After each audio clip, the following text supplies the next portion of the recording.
What's up, fam? Smash the like button for the algorithm and let's get started with the story. A single 5-star hotel loomed above the city, while the other was more like a collection of modest dwellings. The remaining hotels were all of a lower quality. It was a sunny day at the Jauria Hotel, which happened to be the 100th best hotel in the nation. In the large kitchen, the chefs were hard at work. The protagonist appeared anxious as he worked diligently. On the platters, you could see carrots and onions cut into thin slices. Someone yelled out to Sunghoon as he wiped the perspiration off his brow, sighing heavily. While using a rag to wipe his hands, he glanced back. He was asked by the man to attend the forthcoming culinary session in his stead and indicate his absence. The cook questioned why the seniors were required to attend these seminars instead of the juniors when he raised an objection.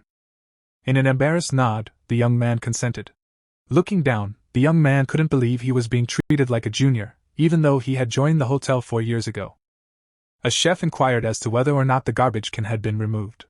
The trainee was told to clean the camp when he said he hadn't done it yet while holding a bowl of food. The main character dipped his head and lifted the bucket. Every hotel had a tank on the floor for storing oil. Formerly, it was called a grease trap, but in the kitchen, it was just a garbage can. Sunghoon raised the hefty steel tank. Upon hearing that his coworker had set fire to everything, he glanced up. The chef yelled out to his apprentice, "Stop making such rudimentary mistakes!" while waving his hand. The young lad lowered himself and expressed regret.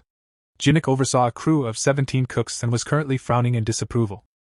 As far as the youngster could tell, the captain was perpetually irritated whenever he witnessed his subordinates in the kitchen, yet he never failed to deliver the correct response.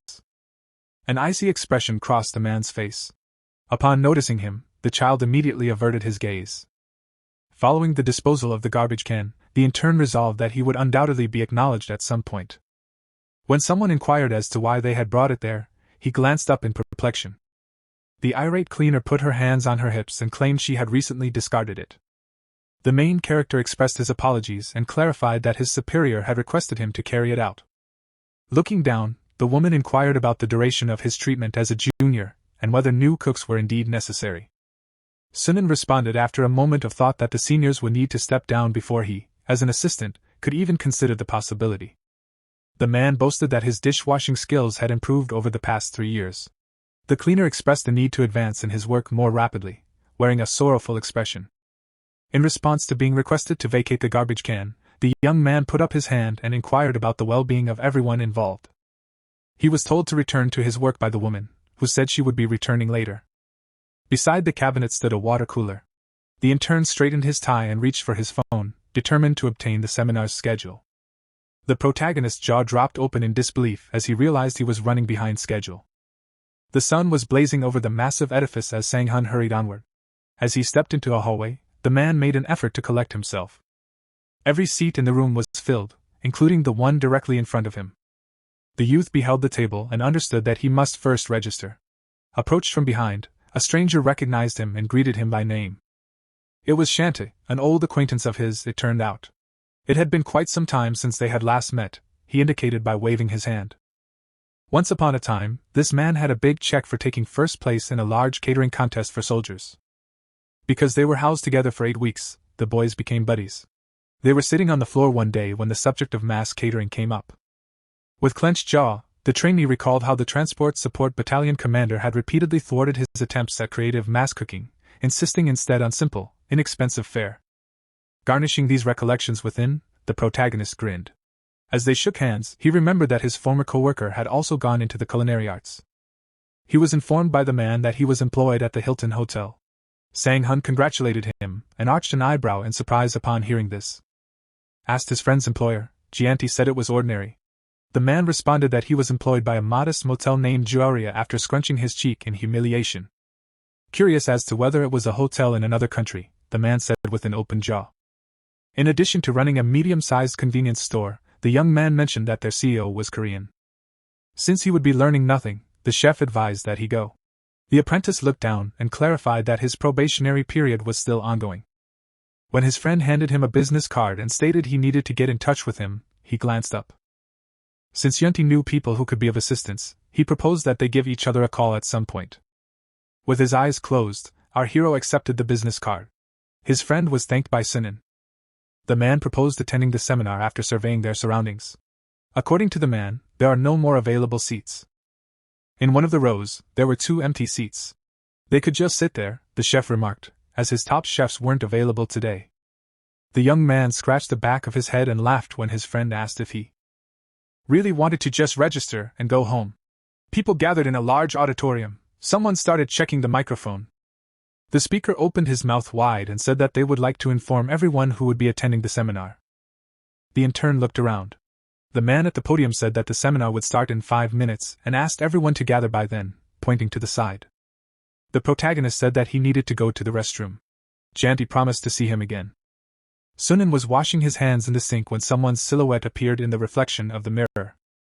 The guy looked up. He flinched when the man behind him said that they hadn't seen each other for a long time. The water from the tap was washing his hands, and the stranger was standing next to him, looking in the mirror. The young man noticed his reflection looking at him. The man called him by name. There was a malicious grin on his face. 8 years ago, there was a pagoda in front of the Yongdong Hotel. The intern was chopping onions on a cutting board. Crossing his arms over his chest, the cook asked if this was the one Gabby brought. The answer was affirmative. Illa grinned and offered to train him. His colleague asked if it was worth it since he would have to leave for work soon. The man raised his hand and said that was exactly why they needed to train him. His colleague said that it would be bad if he was caught. The cook told him not to worry and promised to prepare everything before leaving. The protagonist smiled. Night had fallen. The stars were shining above the hotel. There was a mountain of onions on the table. Sunghoon smiled widely and asked what he needed to do. Illa frowned in displeasure and ordered him to chow. As he made his way towards the exit, the man asked if he should repeat the task. Just as the young man was about to speak, the sound of a door closing silenced him. The sun shone brightly above the hotel, casting its warm rays on the trainee. The cook pointed to the pile of onions and asked what the trainee needed to do before breakfast. Ilu asked why all the vegetables hadn't been chopped yet. The protagonist, clutching his stomach, said that he shouldn't have to do it alone because such tasks require at least 4 people. Grabbing the man by the collar, the man asked if someone was supposed to assist him. The cook, kicking his subordinate, said that he could have stayed and done everything overnight. His colleague crossed his arms over his chest, asked the boy if he really thought he knew everything, and ordered him to do everything right. Sunghoon asked what they didn't like, and that's when things got rough. The boy covered his face with his hands, and Illa swung his leg, and that's when things got tough. For every little mistake, he would be hit on the head with a shovel. Behind him, there was a pile of onions that needed chopping. Gradually, the punishments became more and more irrational. After 3 months of bullying, the young man pursed his lips and realized that he was gradually losing his enthusiasm. The intern slashed the board with a knife and decided to leave the Mongdong Hotel, vowing to forget about becoming a chef. Taking off his uniform and setting it on as they stood in the restroom, the 2 heroes exchanged glances. The man with the glasses asked Sunghoon why his eyes were so red and angry, and if his former colleague was still acting like a chef. Jianji asked Sunghoon to stop, and Ilu turned around to see a smile on his face. As they headed out, the chef sincerely apologized, placing his hands on his friend's shoulders. The man with the glasses asked if everything was alright, since the seminar was almost over and he still hadn't shown up. Closing his eyes, the young man answered that everything was fine.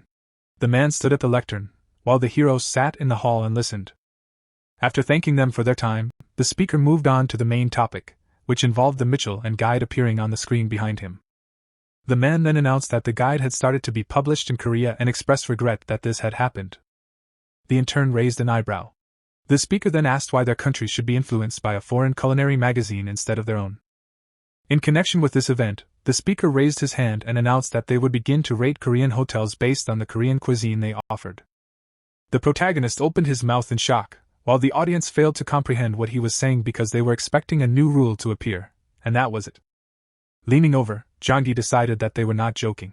Sunghoon agreed and suggested that all the head chefs would start going crazy. Looking to the side, the guy remembered that the tourism promotion agency had already rated their hotel and realized that now even the kitchen would be rated. Looking around the room, the speaker expressed confidence that some would question the fairness of this rating system, so they would broadcast the entire process on the KVS channel. Pointing at the screen, the speaker said that the results would also be shown on KVS. Frowning, the young man thought that the rating of the hotel kitchens would be shown on television.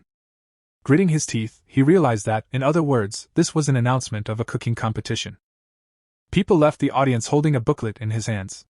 Jonggi explained that only the top 20 would be ranked and that it would likely only include people the judges knew, because participating chefs had to have less than 10 years of experience.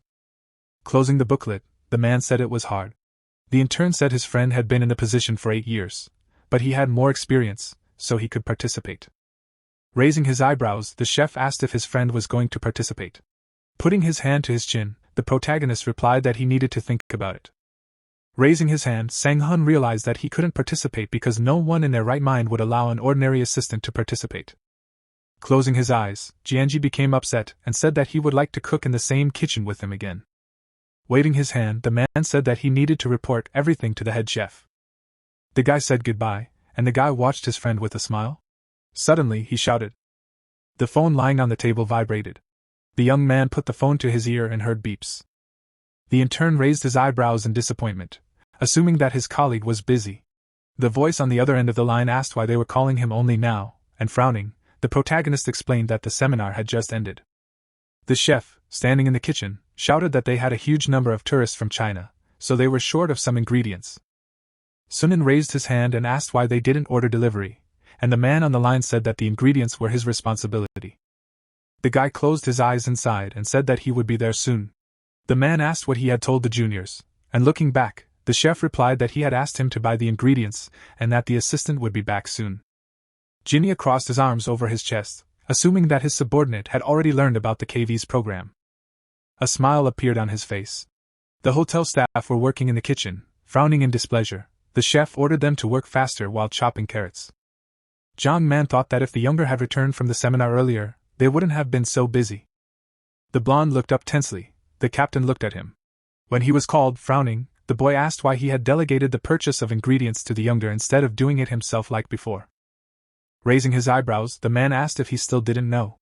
The boy's mouth dropped open in confusion, and he replied in the negative. Jinak closed his eyes and sighed heavily, turning away. The chef stated that his subordinate was still a long way off. There was a sea bass lying on the cutting board. The captain scratched his chin as he looked at it. The employee looked at him and asked why he was looking at it so seriously. The man asked if he thought it was wild or farmed, and Jong Man walked over to the table and replied that it looked wild. The fish was over 50 centimeters long and maintained its color. It had a bright pink hue and blue diamonds in the lusk. Jinik closed his eyes and said that this was a very common method of judging, but experts classified it in a different way. The nostril of the fish was divided into 2 parts, and this should not be the case with wild fish. The chef bent down and took a closer look. The head chef said that his subordinate brought them all separately. The captain smiled broadly and said that they had a large catch. The setting sun was shining over GCK Market. The protagonist approached the counter. The seller looked back when she heard his voice. The woman stood up from her chair and asked what her friend was doing there at such a time. Sunghoon replied that he came to see her and asked if the goods for tomorrow had been delivered. On the floor were boxes of Cheongju apples and Sangju apples. The guy extended his hand towards them and asked them to wait a little. He took the apple in his hand. An image of rain falling in an apple orchard appeared in his mind. The young man handed the apple to the clerk and said that they were low on sugar. The woman asked what that meant, since they were Cheongju, the most delicious apples in Korea.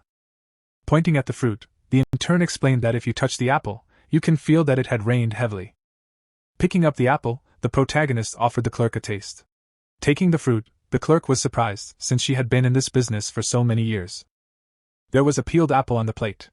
The woman put 1 slice in her mouth. Her face grimaced at how sour the apple was. The clerk said that yesterday's apples were much better. Sunho smiled and suggested that yesterday's fruits were from a different batch. Putting his hand on the crate of apples, the young man said that it was better to return them because they were better for juice but not for restaurants. The saleswoman crossed her arms and decided that they needed to be returned as soon as possible and that she would have been in trouble without him, asking how he knew they were sour just by touching them. The young man replied that he knew one method and touched other apples, saying they were good. The intern asked. The woman was to send 3 boxes of these fruits to the hotel, and the saleswoman agreed. While picking up her phone and looking at the phone screen, the protagonist decided to check what else he needed to buy. There was a man standing behind the fish counter. Hearing his name called, Mansa looked around. The man asked what the customer was doing there at such a time, and Sunghoon scratched his head and asked if sales were going well. The saleswoman answered in the affirmative and asked what was wrong. There were crabs in the aquarium, and the young man noticed that the selection was poorer than usual today. Smiling, he said he would like to buy some blue crabs. The salesman called someone on the phone, hung up, and smiled, pointing to the side. Mansa said that there were blue crabs in the store nearby that were caught that morning. The crabs were sitting in the water. Looking at them, the young man asked if they were definitely caught today. The seller said that they were in the sea this morning. The intern put his hand to the crab. An image of an animal sitting on the bottom of the sea appeared in his mind. Suddenly, a net covered it. The fisherman took the net out of the water. There were many crabs in the container. The people went ashore, placing the boxes on the ground. The fisherman handed one of them to the merchant. The protagonist examined the crab, smiling contentedly. He realized that they were really fresh. Happily closing his eyes, the man said that they were not deceiving anyone. Sunghoon asked him for a business card. The seller handed over a map of the fish store, pointing to the side. The guy asked to deliver these crabs to the Joria Hotel. The sun set behind the horizon. The young man left the market. The phone vibrated in his pocket. The intern looked at it in surprise. He picked up the phone, seeing something. The protagonist frowned tensively. A message from Seoul Hospital Hit appeared on the screen, reminding him that his debt was 23 million.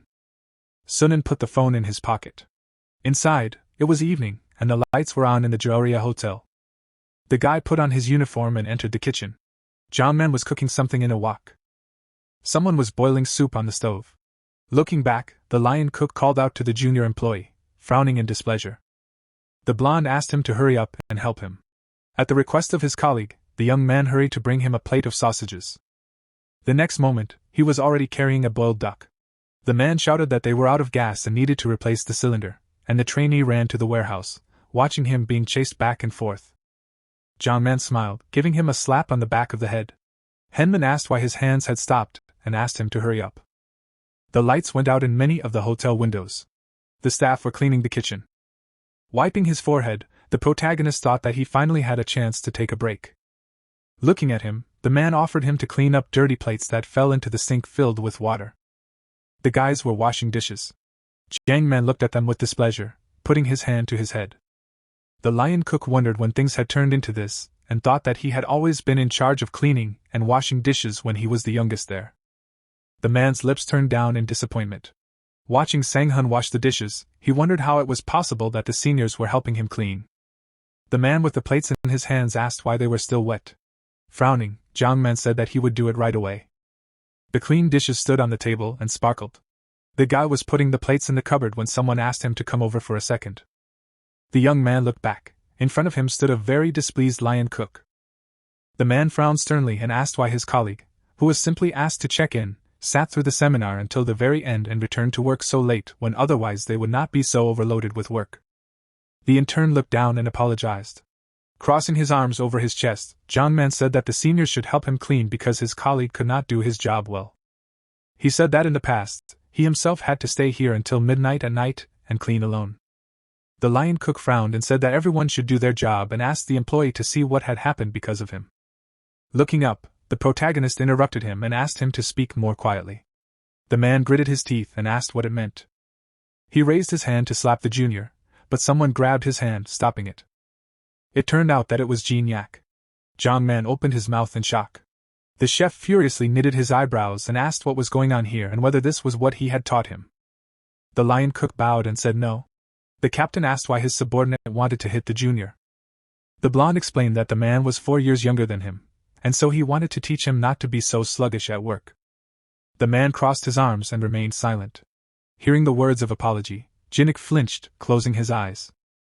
The protagonist said that the seniors wouldn't be so busy today and the cleaning would have been finished much earlier if he had worked a little faster. Bowing, Sunghoon said that it was his fault. The chef looked at him silently, smiling sheepishly. Jongman said that it was indeed true, sighing heavily. The captain said that he understood everything. Pointing a finger at his subordinate, the man shouted that raising a hand to his colleagues is unworthy behavior for a chef. The blonde said that he was sincerely sorry. Frowning, Jinnik suggested that they just clean up here and call it a day. The chef reminded him that there was a cooking test tomorrow and asked the junior to come straight to work instead of going to the store to buy things.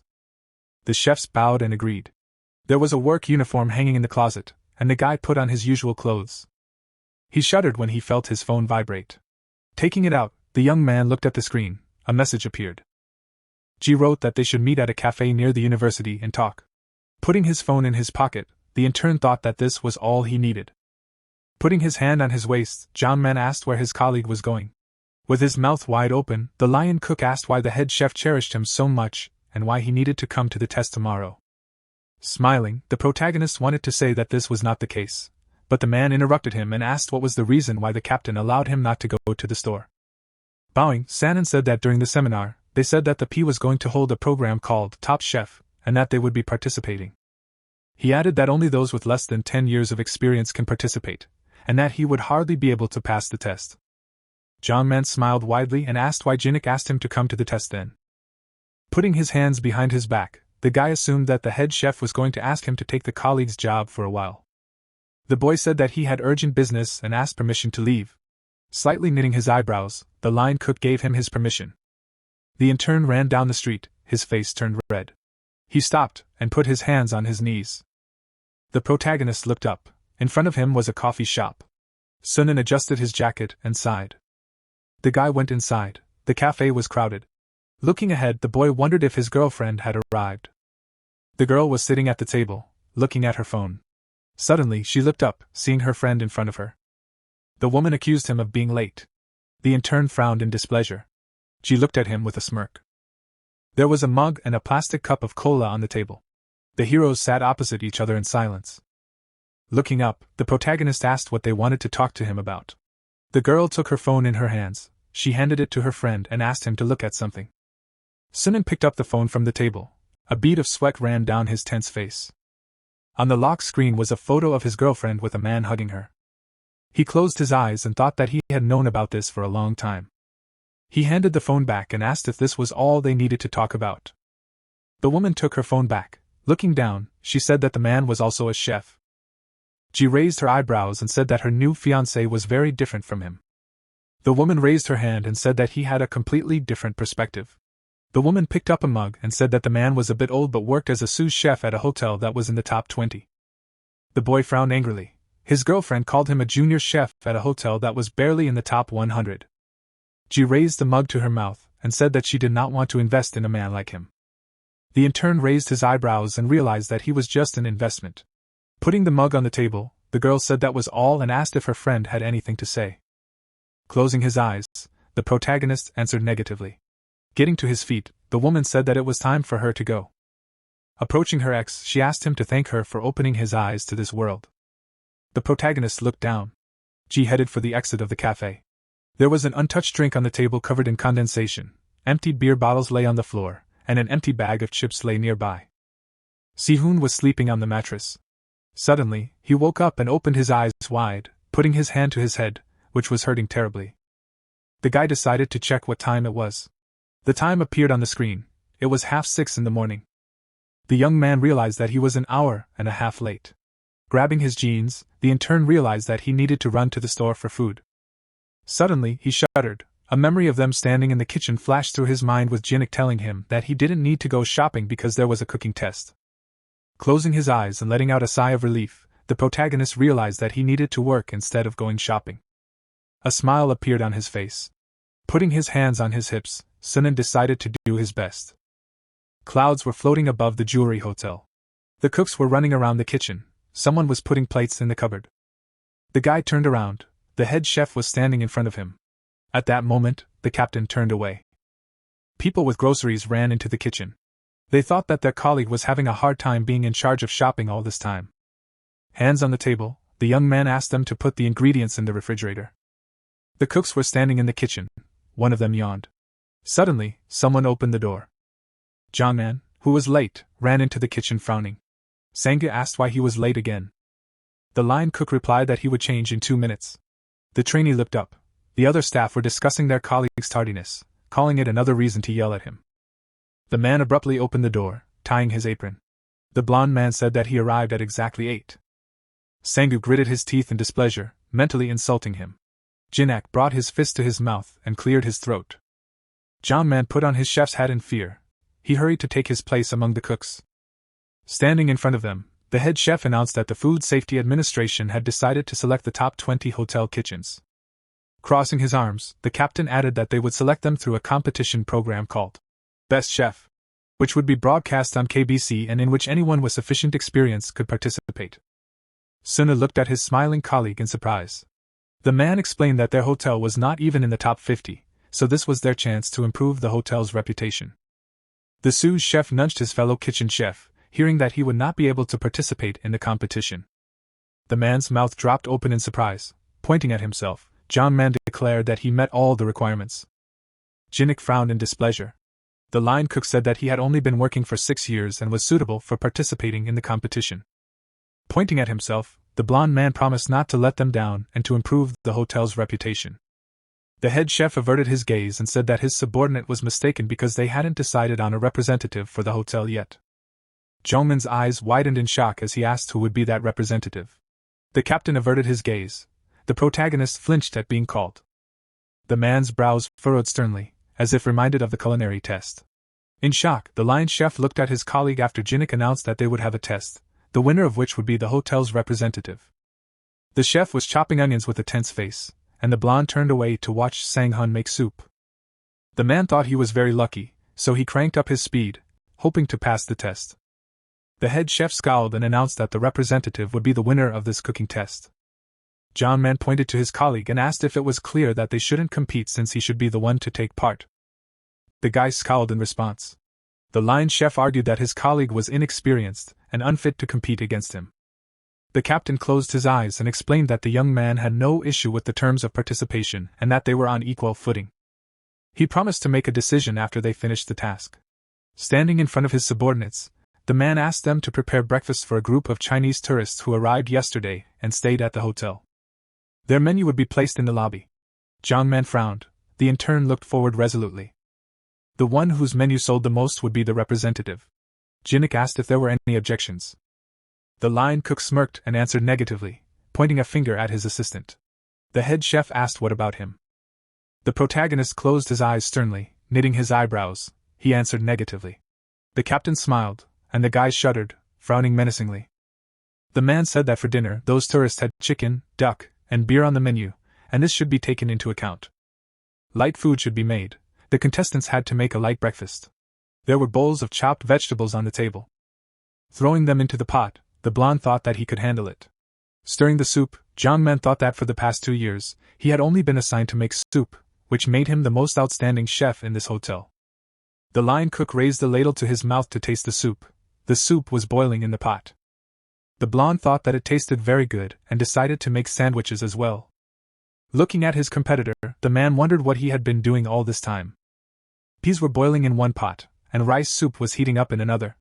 Holding a stack of bread, John Man asked what kind of baby food this was. The protagonist took the boiled peas out of the water and poured them into a bowl of cold water. Sunu opened the pod to get the peas. The peas fell into the bowl. The guy poured them into a bowl and added water. There was a small amount of sugar in the spoon. The young man turned on the mixer. The device began to rotate, turning the peas into a smoothie. The lid of the mixer opened. The intern poured the smoothie into a glass of ice. After looking at it, the chef decided to move on to the rice soup. Steam rose above the pan. The protagonist picked up a full plate of soup in his hands. After peppering the soup, Sunghoon decided to add some more salt and green onions. On the table, there was a glass of smoothie and a bowl of soup. Approaching the competitor, the line cook asked what that peculiar smell was and whether it matched the hotel. Closing his eyes, he asked to look at his menu on the table. There was cheese soup and a plate of sandwiches. Pointing at himself, the blond man declared that his menu would sell better than this poor man's food and thought that his colleague was wasting his chance that Jinnak had given him. Looking around, the man thought that the head chef had decided to help him out by making breakfast, the test menu. Putting his hand on his belt, Hunan asked what it looked like. The captain asked what he needed to look at. Looking at the rice soup and pea soup, the chef du party asked if there would be people in the hotel who would like it and if such a menu would kill anyone. Raising his eyebrows, the man realized that his colleague had never seen these dishes before and asked what he thought of them. There was ice in the pea smoothie. Hunan asked what kind of hotel would even offer this for breakfast since it was impossible to imagine even as a dessert. Jinnik said that he thought he had the experience of a man who had worked in the kitchen for 25 years. The chef du party opened his mouth in surprise and asked what that meant. There were dishes from 2 menus on the table. Next to them were stickers with letters and arrows. The head chef, crossing his arms over his chest, reminded them that the one whose menu collected more orders would be the hotel's representative in the competition.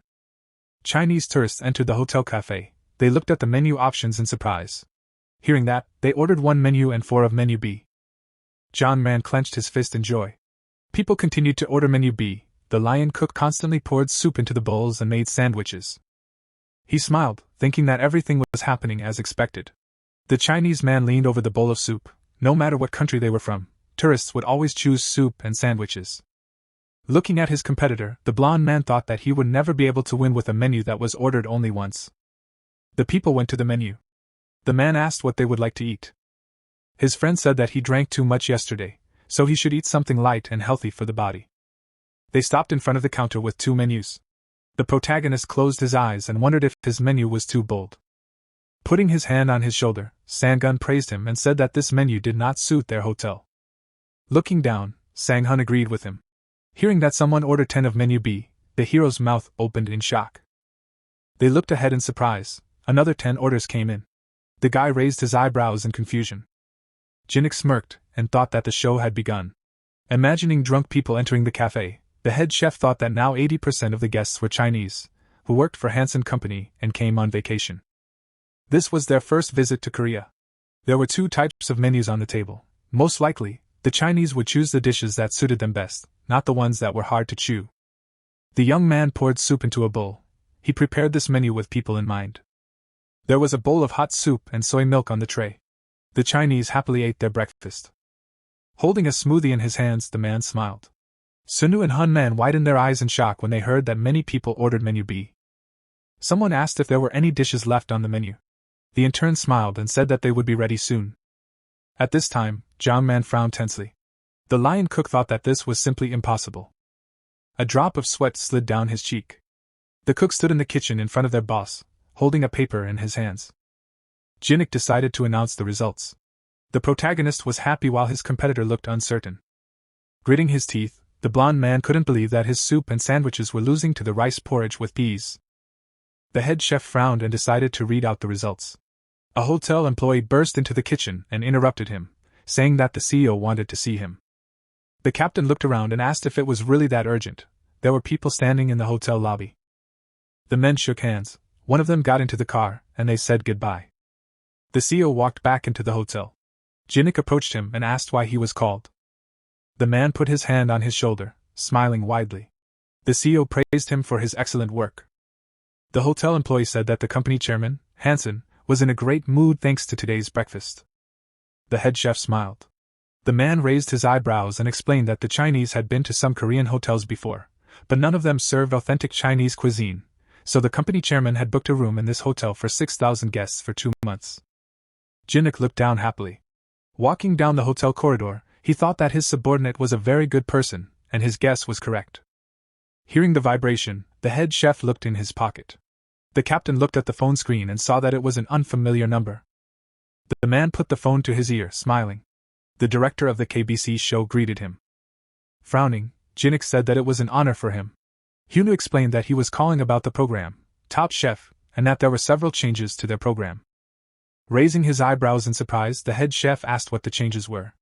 The producer said that they changed the rules, and now 2 people could participate in the show. The captain thoughtfully put his hand on his belt. Looking ahead, he clarified if they needed to send 2 chefs. The director explained that there would be both team and individual tasks, and for everything to go well, they needed to send 2 people at once.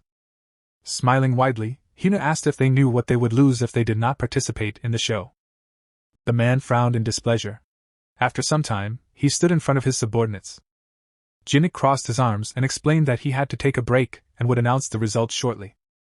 Looking at his colleagues, the head chef explained that today's competition was their first since they started working there, and asked how they felt. With an angry frown, John Man said that his dishes were perfect and suggested that the guests did not choose his menu because they were simple country bumpkins who were not used to living in a hotel. Sang-gu clenched his teeth in anger. The sous chef grabbed his subordinate by the collar, waving him off. The lion cook asked if that was not the case and stated that the company's executives chose his menu, and the workers chose the competitor's menu.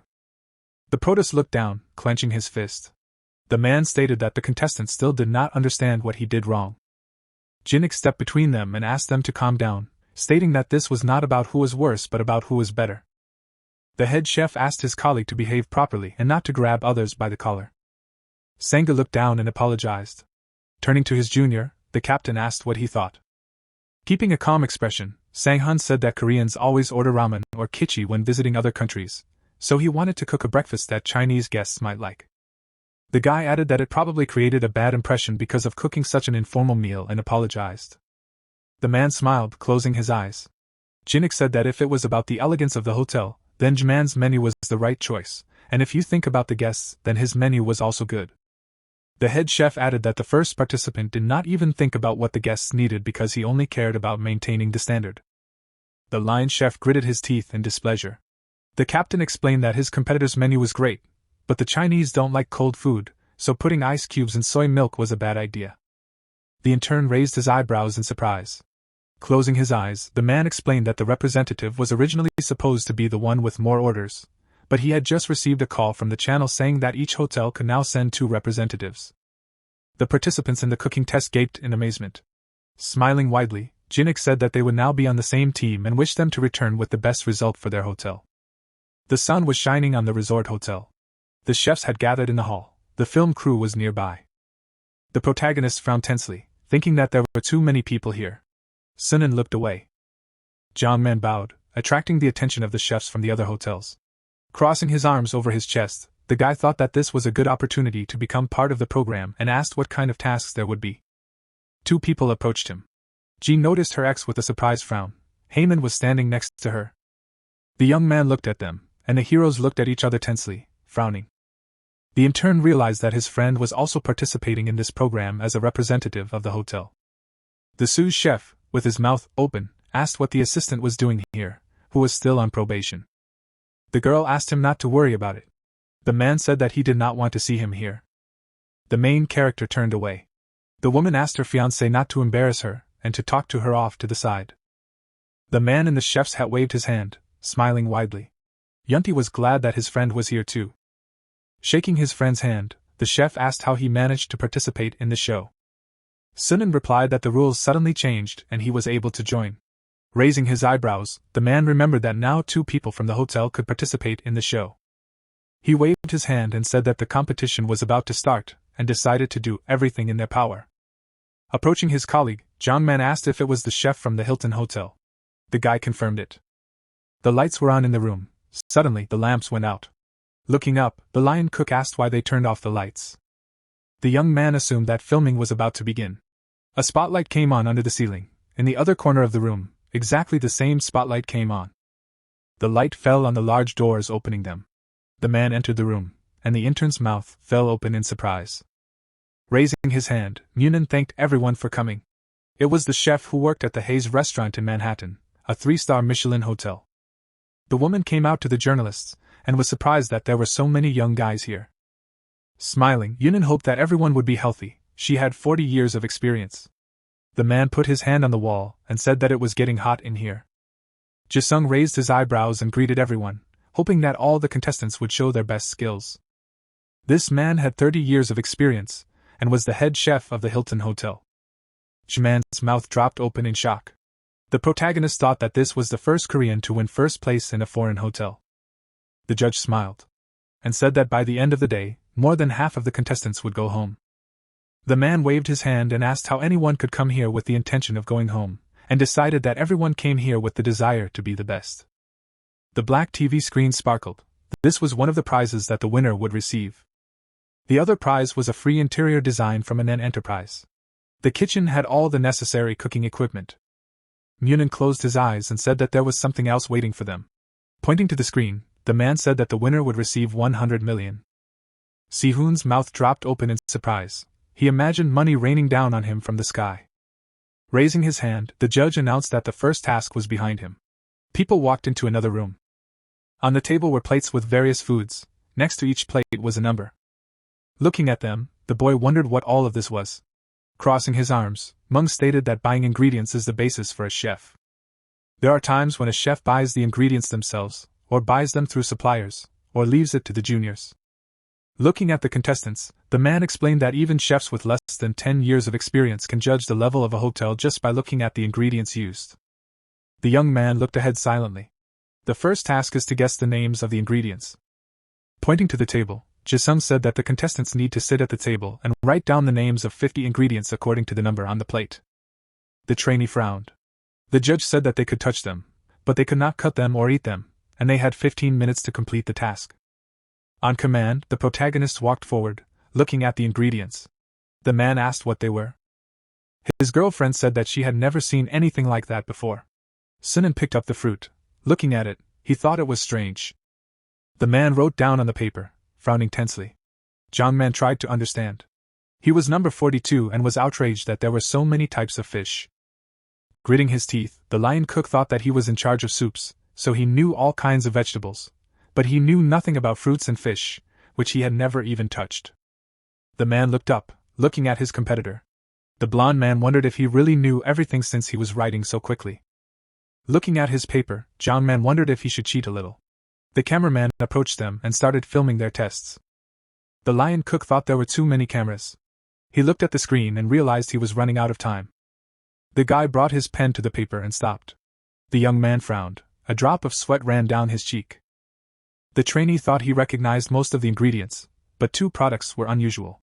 The strange fruits were deliberately placed next to each other. Wiping his forehead, the protagonist remembered reading about these ingredients and that they were tropical fruits. The pen stopped at the paper. Sunghoon clenched his fist.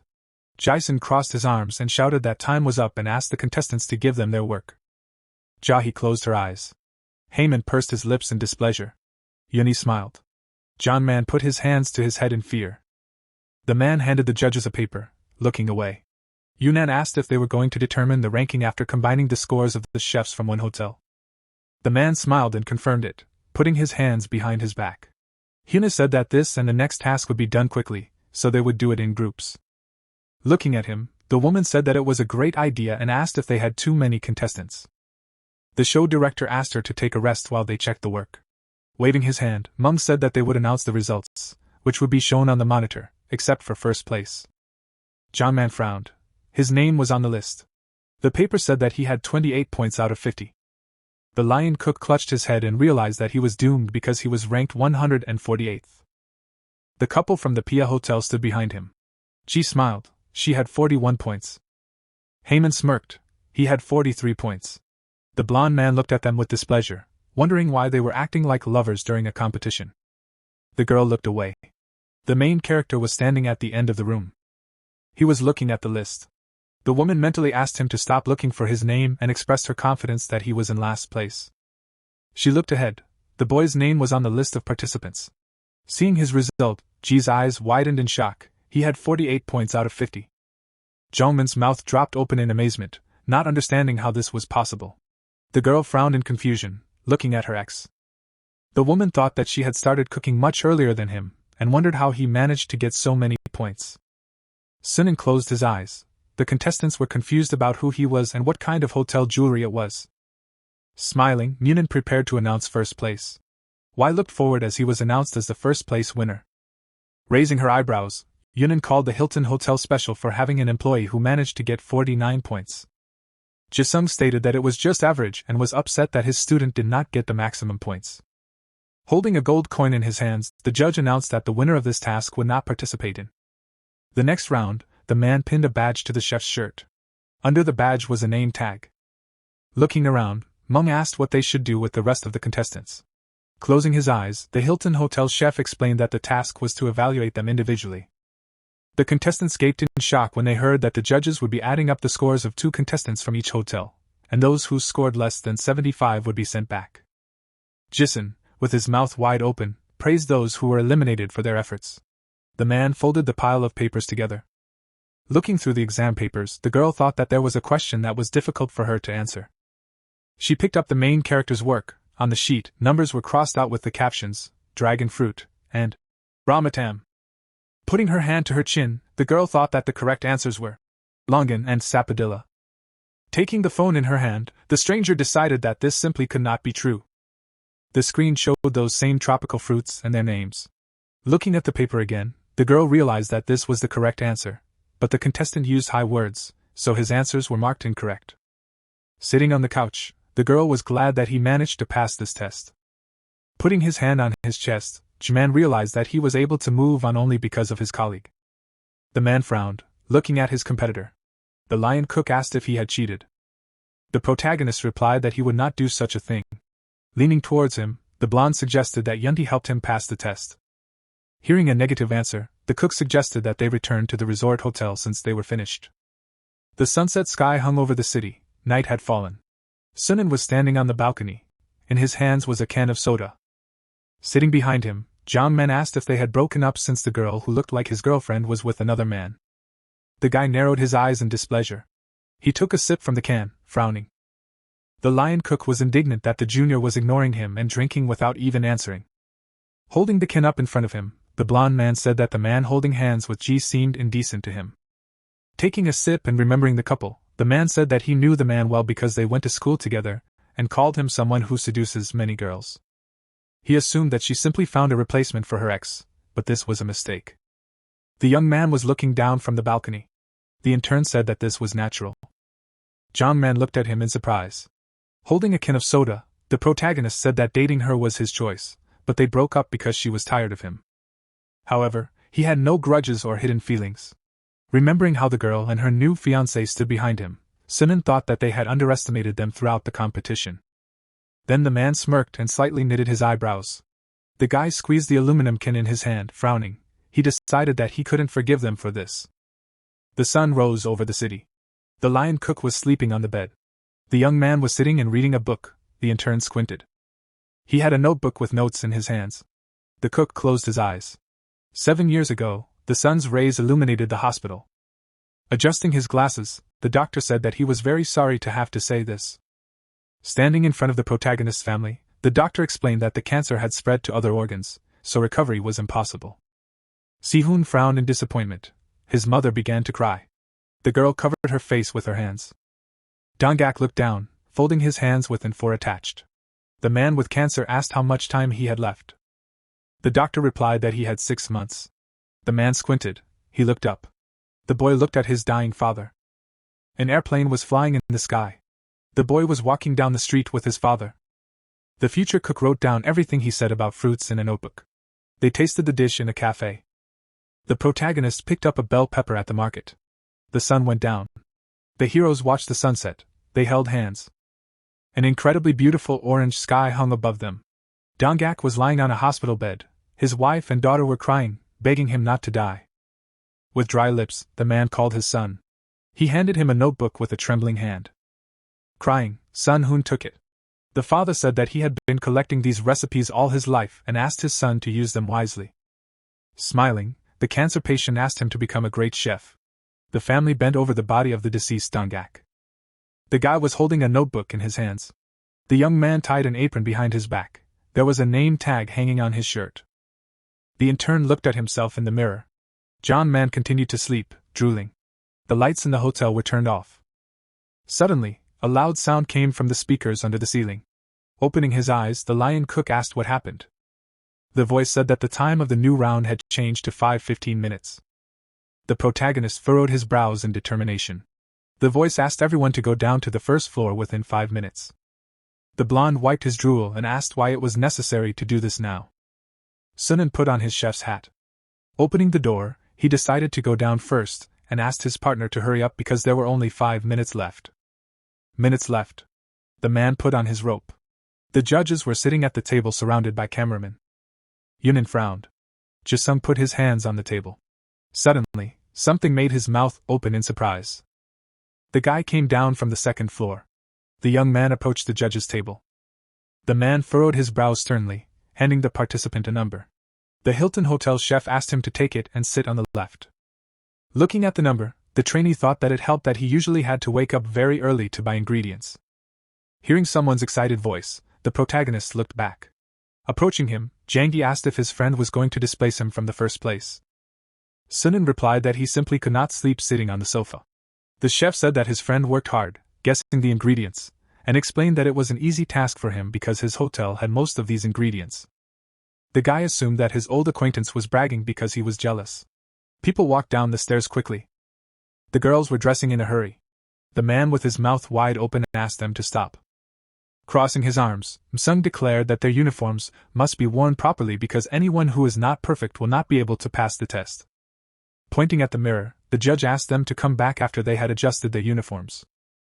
Smiling, Yunin assumed that it was time. Jing looked at his wristwatch. The hands showed 15 minutes past 5. Standing up from the table, the judge declared that that was all for now. The chefs looked at him. Many of those who had not had time to prepare were barred from entering the room. Frowning sternly, the man explained that the number of those who would pass this surprise test was exactly 7. These 7 would be allowed to be the first to present their cuisine to the jury. The young man's mouth dropped open in surprise. Sunghoon felt awkward when they started talking about him. His friend smiled, congratulating him. Jason crossed his arms over his chest, saying that was all. Another chef took off his hat in disappointment, cursing. The man looked at him silently. He put his hand in his pocket and asked again. Suddenly, he pointed at the cameraman, calling him over. He looked at the screen, listening to the chef's words. Then Jen glared at the guy. Both chefs tensed up. A badge of one of them was visible. The man covered his eyes and addressed them. He immediately took away their badges, stunning them. Jisung threw the badges, saying that they were eliminated from the show. The badges fell to the floor. The chefs, dumbfounded, asked questions and apologized. To this, the man raised his foot, then stepped on the badges, breaking them. After this, the chefs were scared. Adjusting his tie, Jisung praised them. He left, leaving them in despair. The cameraman crossed his arms over his chest, deciding to save this scene. He smiled, wanting more incidents like this. It turned out that their ratings would skyrocket. The kitchen was shown. A crowd of chefs had gathered, and it was announced that they could cook here. The man in glasses held a sheet in his hand, talking about the time the dish would be presented. Sunghoon and his friend smiled. Suddenly, the young man tensed up, deciding to take the chance. After all, here he was, thinking. He closed his eyes and thought. The jury appeared. The cameraman looked at the sheet, talking to them. Suddenly, the woman noticed something. The man was happy with Sunghoon's results. Jisung was thoughtfully looking at the sheet. A photo of the young man was shown. The man frowned, thinking that he had seen his name somewhere. The cameraman was addressed through an earpiece, and everyone was getting ready for the scene. Jung sat with his arms crossed. When the start was announced, closed doors were shown. Here, Sunghoon came out with a dish. He stood in front of the jury. It seemed that the young man was calm because he was smiling. Jisung disinterestedly asked him to introduce himself. With his hands behind his back, he introduced himself. Another man smiled, asking for his dish. Immediately, the young man reached for the lid of the dish and opened it.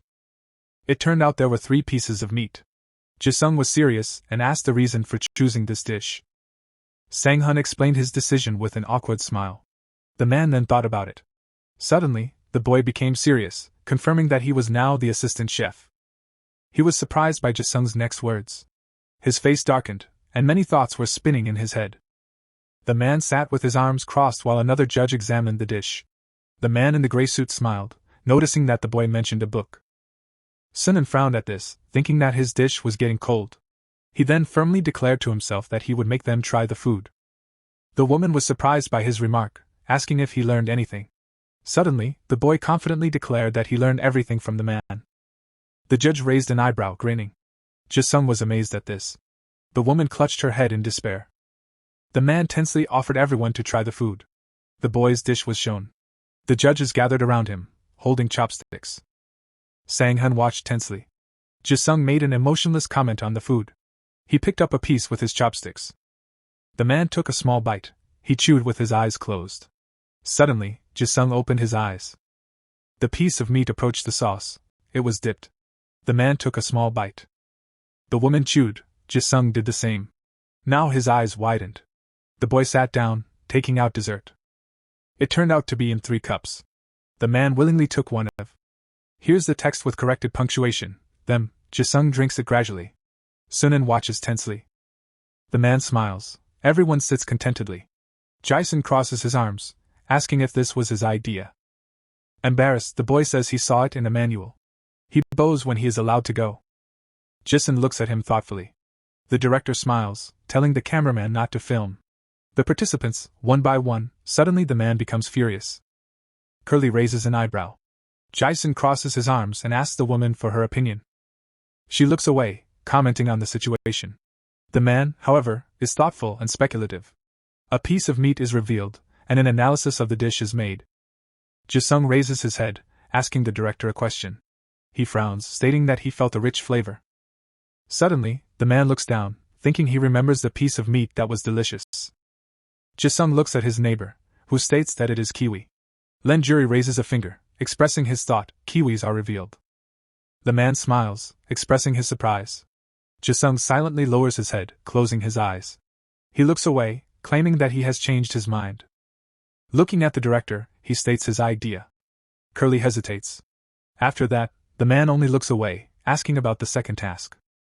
Smiling, the man in the gray suit states that he has strange expectations, thanks to Saemin. The woman raises an eyebrow, agreeing. Jisun just looks away, deciding that this is how it should be. The director tenses up. The cook walks down the hallway. He thinks awkwardly. Here, the young man smiles, saying that he was excited. It shows what happened 2 hours ago. He puts his hand on the meat, closing his eyes. Suddenly, a field with cows is shown. Smiling, the young man decides that there is no problem with the meat. He notices mushrooms in the back. Then, Sunghoon approaches them, wondering whether to add them to the dish. Here, the young man closes his eyes, thinking. Pine branches appear. Opening one eye, he is perplexed. Suddenly, he starts sorting through the mushrooms, being sure that they are royal cherries. Sunghoon examines them. It turns out that one mushroom is different, and it is matsu. The young man picks it up, thinking. Suddenly, he frowns with determination, ready to use the mushroom for the dish. He starts cooking. Now, Sanin is already taking off his shoes. He takes off his cap, sighing. The young man opens his eyes when he is addressed. An angry guy stands in front of him, cursing. To this, Sunghoon calmly tells him that he cooked everything well. The cook purses his lips in displeasure. He tenses up. Suddenly, memories of Sunghoon from yesterday appear. The young man passes by, deciding to take a break. The cook looks down in confusion. It turns out that he has received a message. While Sunghoon is undressing, he is being called. Then he tenses up when he is told that they want to see him. He turns his head in surprise. The guy looks at his phone, having many questions. The young man frowns, believing that those who fail will be given a second chance. He puts his hand on the guy's shoulder, supporting him. To this, the cook smiles, agreeing. Sunan gives him a thumbs up, and he is embarrassed. Suddenly, his phone starts vibrating. He looks questioningly at his pocket, taking out his gadget. The young man thinks about postponing the second task. Then he sees a message about an interview. Sunan calmly answers. He puts the phone away, deciding to rest before the interview. The guy looks at him awkwardly. A building with lights on appears. Sihun goes down the stairs. He turns around, noticing a girl. It turns out that it is Mina, the scriptwriter who wrote to him. The young man bows, greeting her. They find themselves in a cafeteria. Sunan looks tense. He nervously looks away. Smiling, Mina asks if her interlocutor is nervous. To this, the young man awkwardly says that this is his first interview. The girl kindly asks if he worked in the hotel kitchen for 4 years. Looking away, the young man confirms this. At this point, Mina begins to be perplexed. She smirks, deciding to ask something more difficult while Sunghoon continues to be nervous. A question is asked about whether he felt offended. Smiling awkwardly, the young man shares his feelings. Suddenly, Mana is confused again. She holds a piece of paper in her hands, talking about the chef's dish. Here, the young man smiles, talking about it, listening attentively. The girl asks why he did not tell the judges about what he just said. Sihun looks away, saying that he just wanted them to try his dish. Mina smiles sweetly at him, and it turns out that he saved part of his explanation. Now, she professionally asks if the chef lied about the manna. Sunan is embarrassed, asking what she thinks. The girl only closes her eyes, realizing that her interlocutor does not know how to lie. Smiling, she asks the last question. The young man thoughtfully lowers his gaze. His hands are shaking. Then, smirking, he decisively declares that he will definitely be first. The girl is surprised by this. She straightens the sheets, ending the interview. The young men bow to each other. Sunan leaves, climbing the stairs.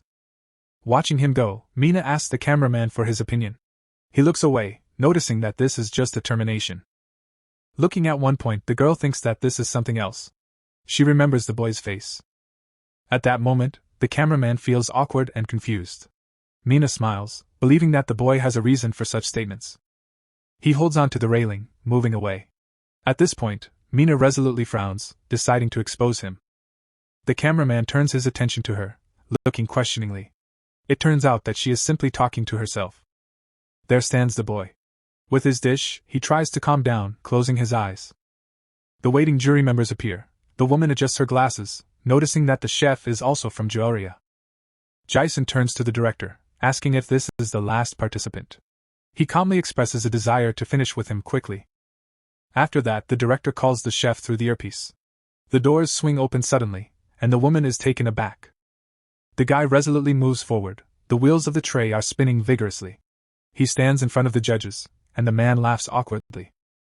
The chef confidently opens the lid, deciding to show them the dish.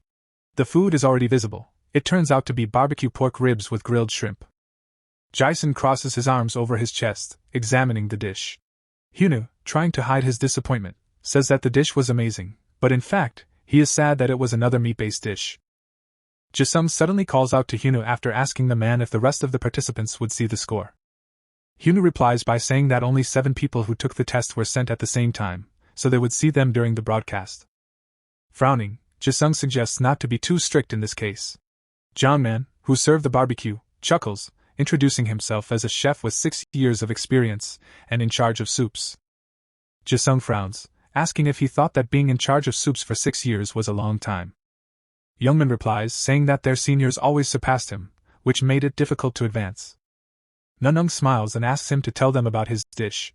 The guy frowns and asks himself if he could tell them about it, much like Sunghoon. Having decided he could, he slightly surprises Munsung by telling him that his dish was made from a comic book series. Yoo-jun stands up, saying that they do not care about the story because the most important thing is the taste. Youngman grins, watching the judges move. They begin to put on gloves, after which Jisung takes one of the ribs in his hands and immediately bites off a piece. The taste of the meat surprises him a little. Nanung, unlike him, takes a shrimp and, in a second, separates the head of the shrimp, after which he bites into the flesh of the shrimp. But after trying it, Munsun becomes dissatisfied. At this time, Yunin is separating the ribs, and when she sees the internal state of the meat, the woman sighs tiredly. Johnman, seeing this, frowns, not understanding why no one is eating. When Jason is already wiping his mouth with a handkerchief, the guy suddenly shouts, saying that he has prepared an addition to the dish. The dissatisfied judge asks what it is. Smiling broadly, Johnman says that he has prepared a remake of a military song from a real person, and when he begins to sing, it shocks the judges. The guy, instead of singing normally, screams like a savage, which greatly angers Yoonjun. So she orders him to shut up. Without holding back her anger, the woman says that the guy is really annoying her. Jisung, deciding to interrupt his partner, calls out to Johnman, and a moment later, he frowns angrily, asking the guy what he is allowing himself to do.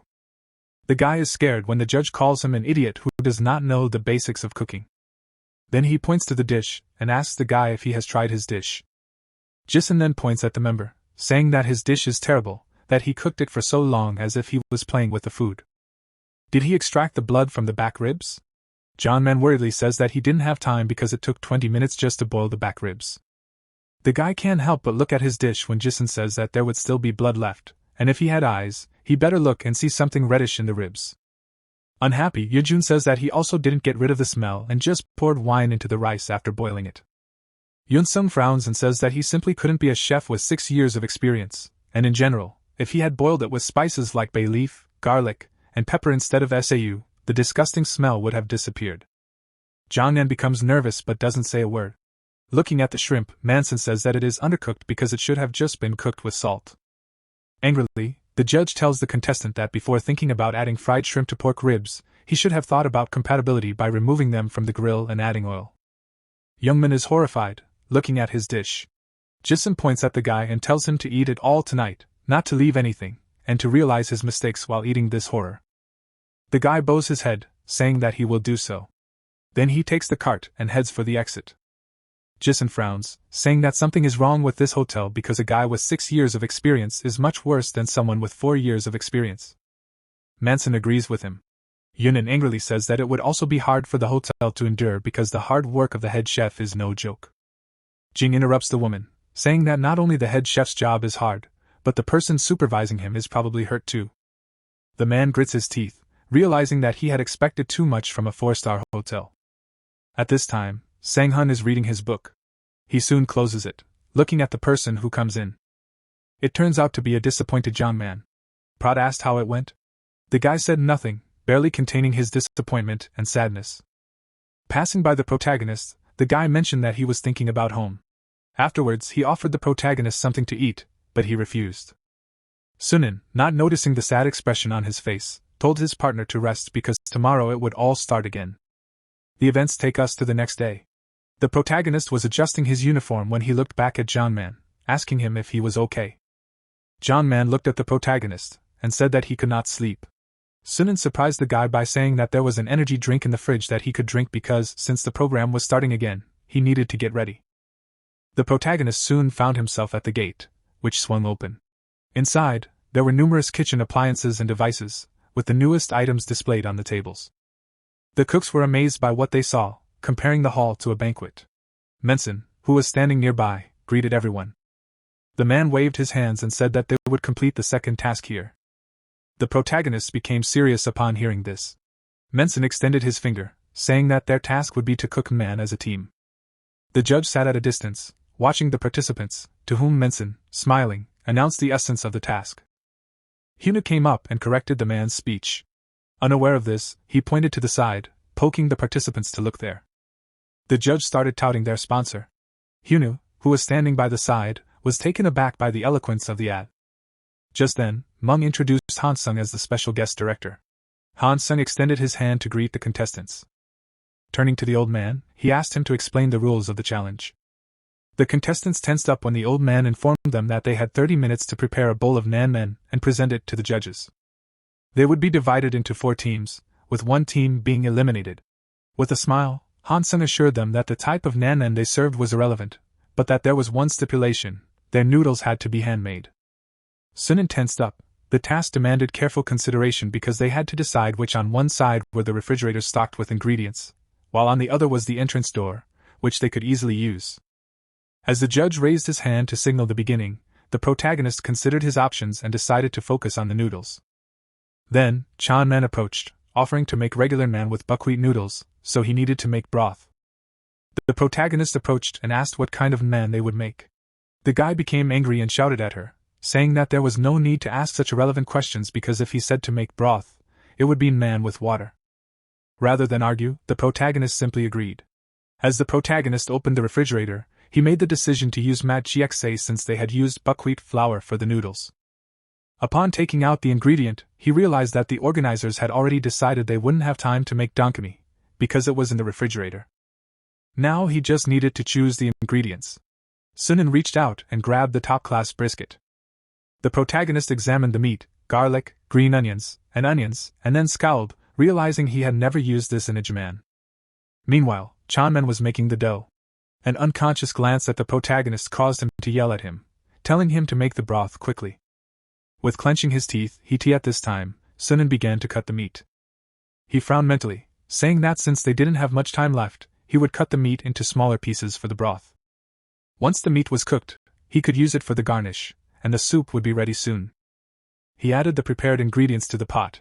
After that, he immediately added water and started to boil it. Looking at the nervous Jang Man, he realized that he would use all this time to cook the noodles, so he also needed to prepare the garnish. Soon, the guy prepared a small pot to boil the eggs in water with salt and vinegar. Then he took out the dichi, cut off the root, and decided to turn the radish into a good decoration for the dish. The protagonist looked at the pot and smiled. The water began to boil, so he could take out the eggs after 10 minutes, and when there were about 5 minutes left, he could start cooling the broth. But remembering the noodles, the guy frowned. He turned to the nervous Jang Man and asked if the noodles would be ready in time, who replied, telling him not to worry and to continue making the broth. But in reality, the dough was tearing so easily in his hand that making noodles was a dream come true. Suddenly appearing behind him, frowning, the protagonist asked Jang Man if he had used buckwheat flour for the dough. Jang Man, puzzled, asked if buckwheat noodles were made from buckwheat flour. Worried, the protagonist said that it was usually combined with starch, and if he used only flour, it would be difficult to make noodles from the dough without a machine because there was not enough gluten in the mixture. Tearing the dough, the angry chef asked if he should have started over. Pushing Jang Man aside, the protagonist said that he would fix it himself because they did not have time for noodles. The chef, surprised, asked what he should have done. Sang-hun looked at him and asked him to bring him a bag of ice and turn off the stove when the broth and eggs were cooked. Gritting his teeth in anger, the protagonist said that he would leave the rest for him. Chanman, slightly frightened, decided to obey, looking for starch among the flour. The protagonist cursed in his mind. He just took the starch, wary of Changman's ignorance. Soon, he took out potato starch, which he immediately poured into the dough. Putting on gloves, the protagonist was worried the noodles would be overcooked if he started right now. When Chanman brought ice, they only had 10 minutes left. When the protagonist began to roll out the dough, the time was reduced to 8 minutes, and only when there were 5 minutes left was the broth poured onto the noodles, which Sunghoon immediately began to move. 2 minutes before the end, he placed the pan in the ice, and at the last minute, they peeled the noodles. The protagonist gritted his teeth in anger. Noonan stretched out his hand, announcing the end of time. Soon, several types of Ningmen were placed in front of the judges, in front of which stood the team members Ji and Haiman. Seeing that their opponents were Sunghoon and Young Man, they were slightly happy. The protagonist himself, at this time, was carefully looking at his man. Jisung picked up his chopsticks, deciding to start the tasting.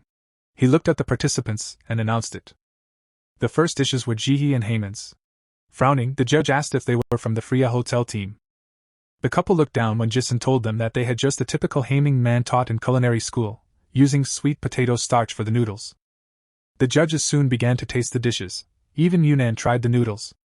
Ji was nervous watching this, so was her partner. Wiping his mouth, Jing said that it was pretty ordinary.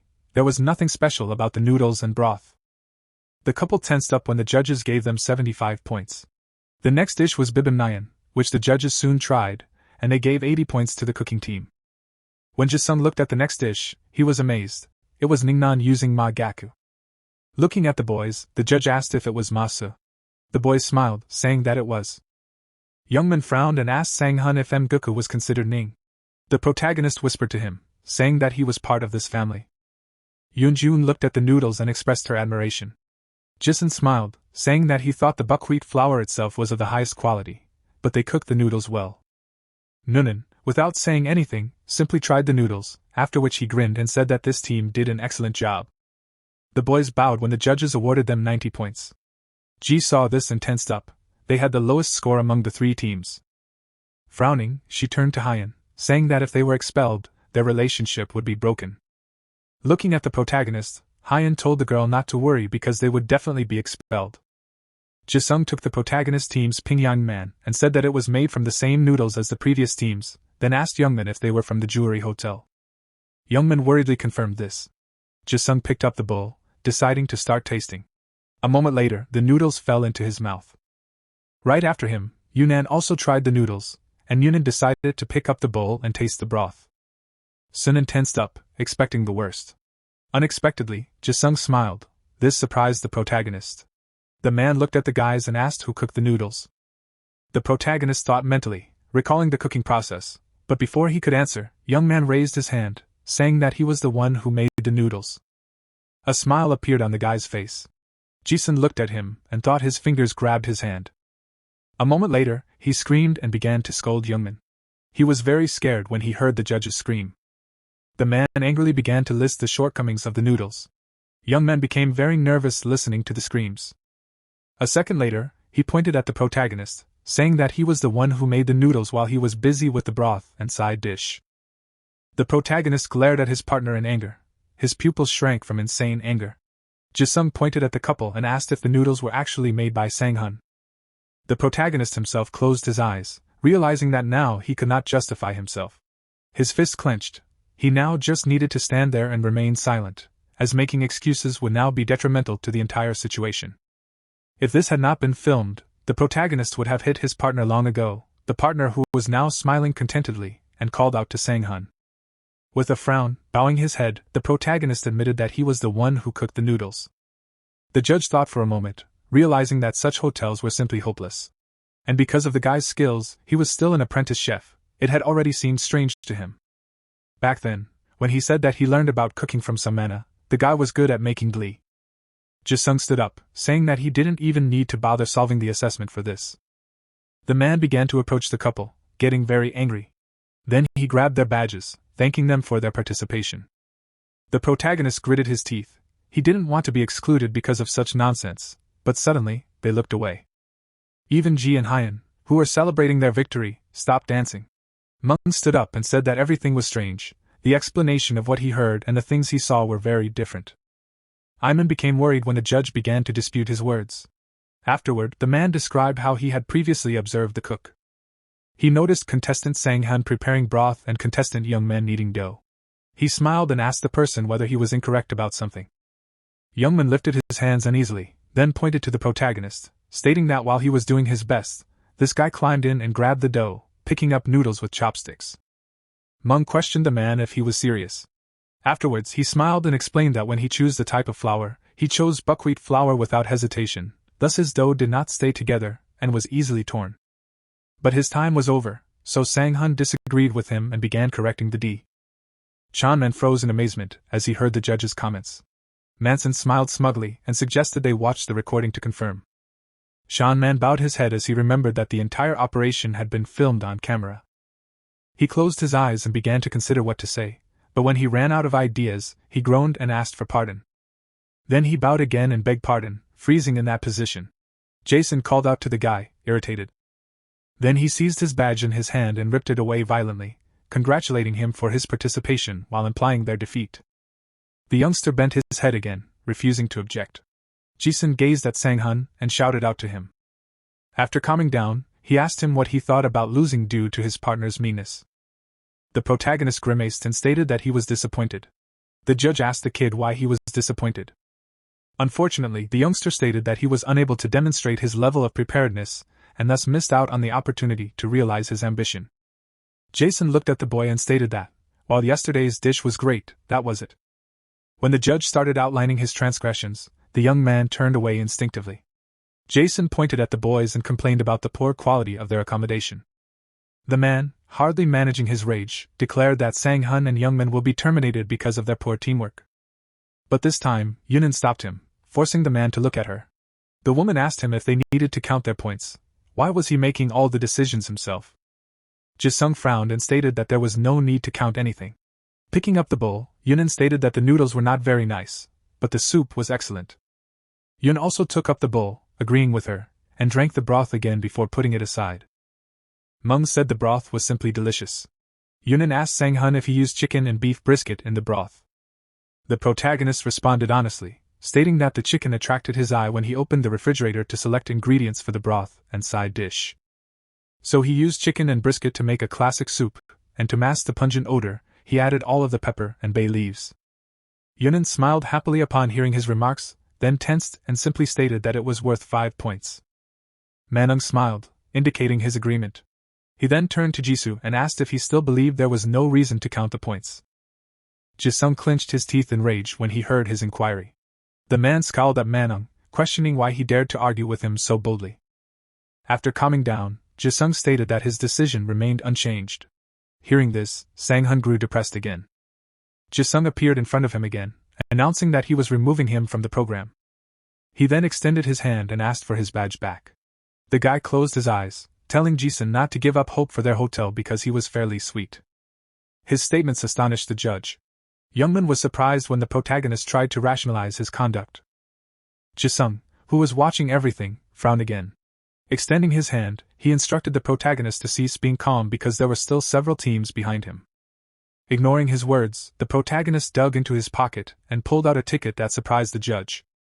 Sunghoon handed it over, explaining that it was a ticket granting him the right to make a mistake, which he acquired yesterday following an unexpected test. Jisung narrowed his eyes, focusing on the protagonist. Then he took the ticket in his hand and announced that participant Sunghoon was immune from expulsion. Soon, all of the teams had returned to their positions, leaving only Jongman standing. Jisung, glancing at him, instructed him to go to his room and pack his belongings. The person lowered his head, indicating his comprehension. The events take us to the bus stop at night, where Sunghoon bows and bids Jongman farewell. He responded by waving his hand. The protagonist grinned, mentally advising his friend to be more honest because if he didn't stop this practice, karma would catch up with him, just like it did today. At this point, Jongman examined his. He reviewed his profile and decided to make it private after what had happened. Gritting his teeth, he suddenly remembered how he had told all of the neighbors what was going to be on TV. The bus quickly took off. The events lead us to Jisung drinking wine. He raised his glass to savor it, then sighed pleasantly. He banged the table, scolding Mung, no longer able to contain his rage. Jisun stated that after frolicking everywhere with his foreign foolishness, Meng had decided to show himself, or rather his arrogance. The man unintentionally took the bottle of wine and poured it into his glass. Gritting his teeth, the man realized Munson could clip and rephrase his comments, using them against him. When he had already raised his glass, someone knocked on the door, and Meng told the man that he was the one who had come here. Jisung frowned, unable to grasp the cause for his visit, but he nonetheless approached the door and opened it for the guests before freezing and glaring at the man. The man appeared to be surrounded by hostility. The men stared at each other for a time after seeing Meng. After a while, Meng informed Jisung that he had come to tell him something. The man turned around and urged Meng to come inside. Soon, they found themselves in the center of the living room. Jisung closed his eyes and asked the visitor what was wrong. Meng frowned and questioned Jisung why he did it previously. His ratings today were weird. Jisung stared at him, bewildered. Nanung inquired, seriously, why he didn't offer any marks to the Joria Hotel's meals. Jisung looked at the other man and said that they were talking about the horrible noodles they had made. Nanung closed his eyes, then yelled, moaning about their handmade noodles, despite the fact that he had told them to make cooled noodles with fur, to reject those who were only concerned with the noodles and had forgotten about the broth, and to include the one who promised to help him. Jisun disregarded the shouting and gulped the wine before slamming his hand on the table. Standing up, he reminded Manson that they needed to take out the weeds first, or he would forget how humiliated he was 15 years ago in America. Pointing at his interlocutor, the man instructed him to consider how the gentleman presented his food to them. He had clearly lied to them about being the youngest in his group. Jisun, unable to contain his rage, claimed that they should never have given him a chance. Then he slumped into a chair and asked Manson to leave if he understood everything. Manson, on the other hand, refused to go, claiming that he had no understanding of the situation. And while Jisun poured himself some wine, the man stated that a chef could only be expelled for his cooking abilities, and that removing a chef because of his history is discriminatory. He almost shouted his final words. Jisung lowered his eyes when Manson questioned if he had given Genti a perfect score. Suddenly, the man scowled. The person seated in front of him became serious, reminding him that they were in Korea. Manson clenched his teeth as Jisung explained that Korea was unlike the America he had visited. Looking at his old friend, Jisung stated that it was in his nature to remain in Korea, and he may even influence politics with today's outcomes. The man became upset again and urged Manson to make a decent decision. Hearing him, he became even more cautious. He regained his composure and asked Jisung whether he would continue to support Juni till the finish. Jisung did not respond and gazed at his interlocutor. Manson slapped his hands on the table, stating that if he continued in this manner, he would back Sanghoon. His statements astounded his pal. Manson smiled and remarked that the guy was talented. He meticulously performed his duties and did his best to compensate for his partner's shortcomings. And, despite the fact that they were unable to finish their dish, he calmly accepted this, as well as his partner's blunders. Despite this, he possessed the confidence that Manson recognized. The man closed his eyes and stated that simply looking at it made him want to see him grow up. Unknowingly, he would support him. Jisung punched the table in rage, shivering all over and asking whether he understood what he had just spoken. Manson frowned and stated that he knew everything and would not leave the competition judging to his own discretion. The man shouted, reminding him that they had to name 50 elements in the first task, and that he was also the one who launched the surprise exam on the second day. His statements infuriated Jisung.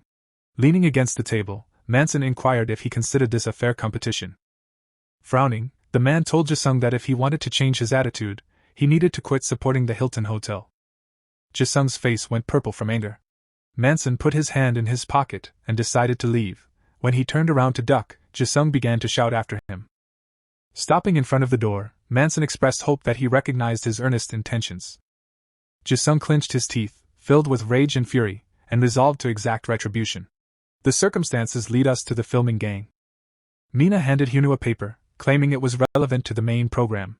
The girl covered her eyes and explained that the writing was about the program's heroes. Hyunu considered it when Mina recommended having numerous persons as the major protagonists.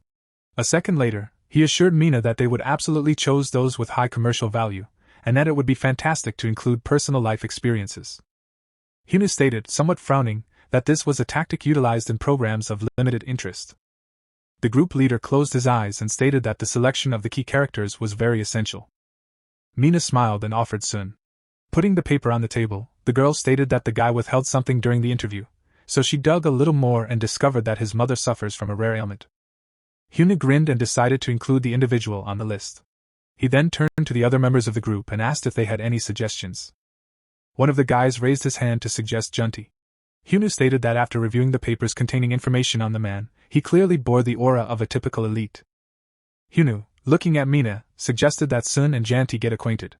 One of the guys was the youngest chef from a hotel in challenging conditions, and the other was a chef from a first-class hotel. Hyuna commented, smiling, that their image suited them. Suddenly, Hu's phone rang. He took the phone in his hands and apologized to the group before staring at the text of the message. He rose up abruptly, stating that he had an urgent situation that required them to do all of the job alone. Nina smiled, not too disappointed by this. Hyuna said goodbye to everyone after he became serious. The girl thought about it, trying to figure out who he was going to see. If she had known they despised Jisung, she would have prevented Hyuna. The group's efforts continues. One of the guys smiled and chose to recap because they had planned the situation. Mina was looking at her phone at this point, recognizing that Sunghoon had been booked to go to the hospital. The girl trembled in response to the protagonist's message. He requested to reschedule the interview. The girl, slightly astonished, inquired as to the explanation. The girl was overjoyed when she learned that the guy needed to go to the hospital. She quickly wrote to the protagonist, explaining that she was about to take a day off. The protagonist sighed in relief, almost forgetting that he needed to go to the hospital. Looking at his phone, he noticed Mina requesting permission to record him in the hospital. The protagonist grew a little worried, so he asked the girl if he'd get paid for this. Mina was stunned by his question. The events transport us a few hours forward to the courtyard of the house, where the film crew was preparing. The protagonist, turned her head and stared intently at Sunghoon. The girl involuntarily considered how the guy requested cash. He met her gaze and approached her. Approaching, the protagonist stated that he wanted to discuss money. Mina grinned and stated that they would transmit the monies to him following today's broadcasts. The protagonist astonished the girl by asking if they might transfer them right now. He said this with a serious expression on his face. Mina was perplexed. She didn't understand why the guy was so preoccupied about the money. Staring at the guy, the girl realized how weird she felt every time they discussed money, as if the guy had changed. Mina turned around and requested the protagonist to wait. Soon, she presented an envelope containing money, which he seized and began counting. After that, he exhaled in relief and bowed to Mina, starting to thank her. When the operator indicated that it was entirely ready, they got into their automobiles and drove to the hospital. The protagonist sat in the car and glanced out the window while the operator, sitting in the rear seat, filmed him. Smiling, asked Sunghoon when his mother became ill. Thinking, the protagonist responded, stating that 3 years had passed, and the journey proceeded under the girl's continuous questioning. She soon asked the protagonist what his mother was suffering from, and he replied, looking at Mina, that she had complicated regional pain syndrome, a disorder that produces agony throughout the body for no apparent reason. The protagonist was upset, explaining that his mother was usually at home, but she had lately been hospitalized, so he was constantly visiting her. Na was slightly astonished to hear his remarks. After that, she grew sorrowful, realizing the guy's condition. Soon, the gang arrived at the hospital. When the protagonist entered the hospital, he called his sister, who was leading their mother in a wheelchair. The protagonist approached their mother and asked whether she was okay. Kook gazed at the camera and wondered why there were cameras here. Upon hearing the inquiry, the protagonist instantly explained the scenario. Mina became saddened when she saw how the protagonist's mother was. Her multiple injuries to her face and breast were obvious. She spotted the woman's shattered arm, and her legs were in bad shape. Mina felt sorry as she remembered the protagonist's comments. The cameraman asked the girl if they needed permission to film.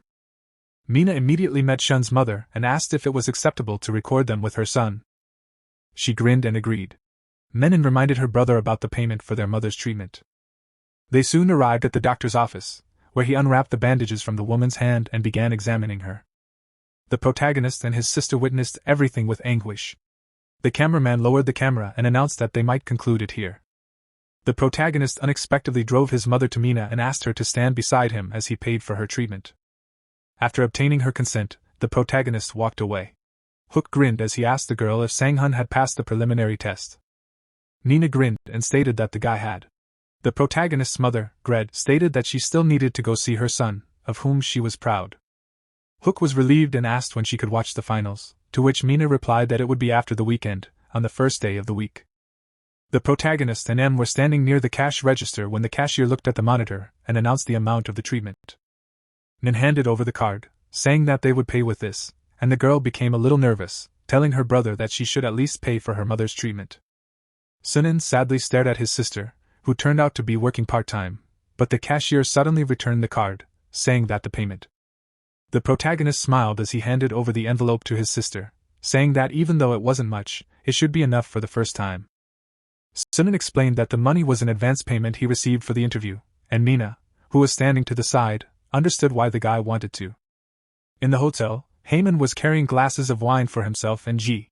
He approached her and handed her a glass of wine, but the girl did not accept it.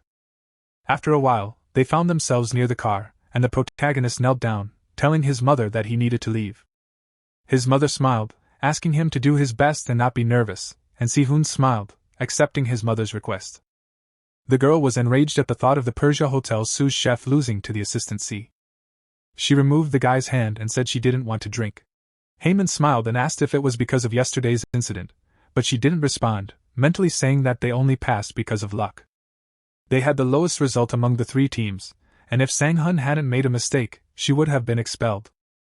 The events take us to the next morning on the set, where the film crew was preparing the venue for the tournament. The employee bowed in greeting to Hyuna. He walked past him, ending up next to Mina and sighing, sitting down on a chair. Mina looked at the guy, asking what happened to him. Smiling, she guessed out loud that it was because of yesterday's case. Hyuna couldn't help but remember his meeting with Jisun. Entering his room, Hyuna asked Jisun what he wanted from him at such a late hour. Jisun closed his eyes and said that he would be frank. Then he looked at Hyuna, demanding that he change the judges because he would not work with Muna. Hyuna was shocked, saying that they had already been filming for a couple of days and it was already too late. He could not kick out the other judges. Jung frowned upon hearing his words. Hyuna threw up his hands, saying that the government was watching this show.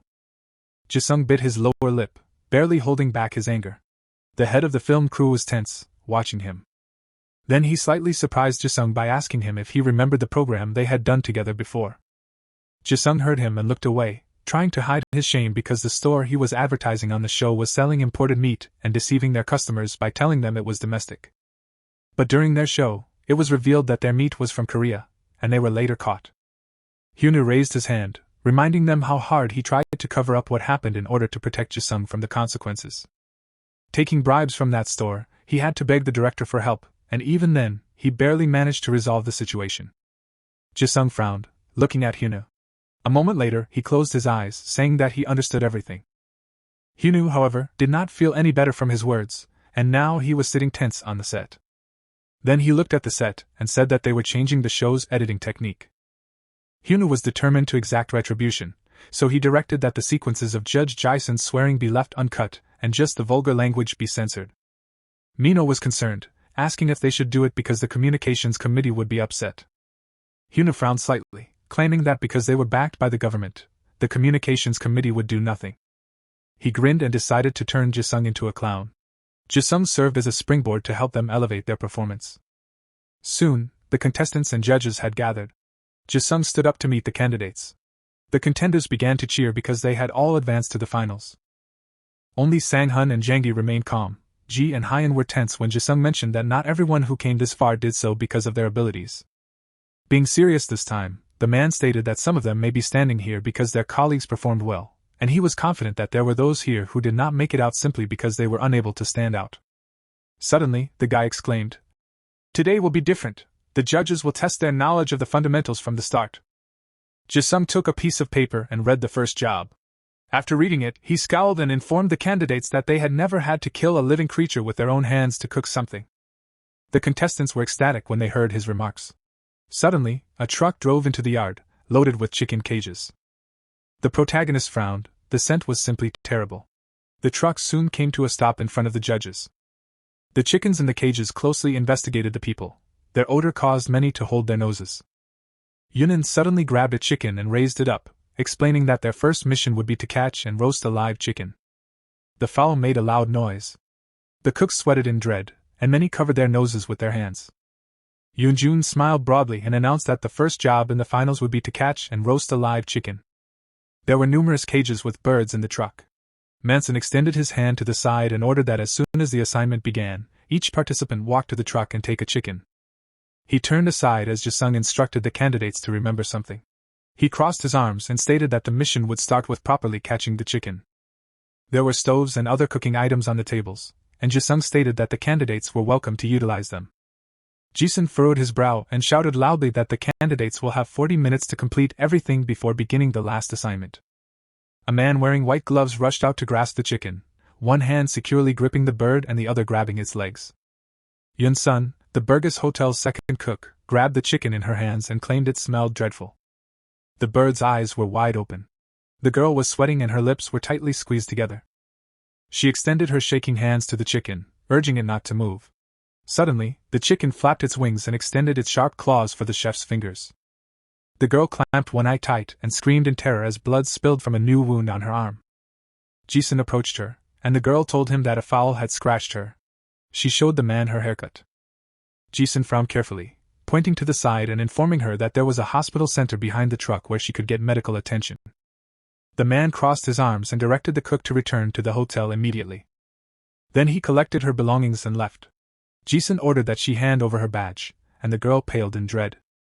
The man extended his hand forward, reminding her that the candidates needed to catch a chicken for this challenge.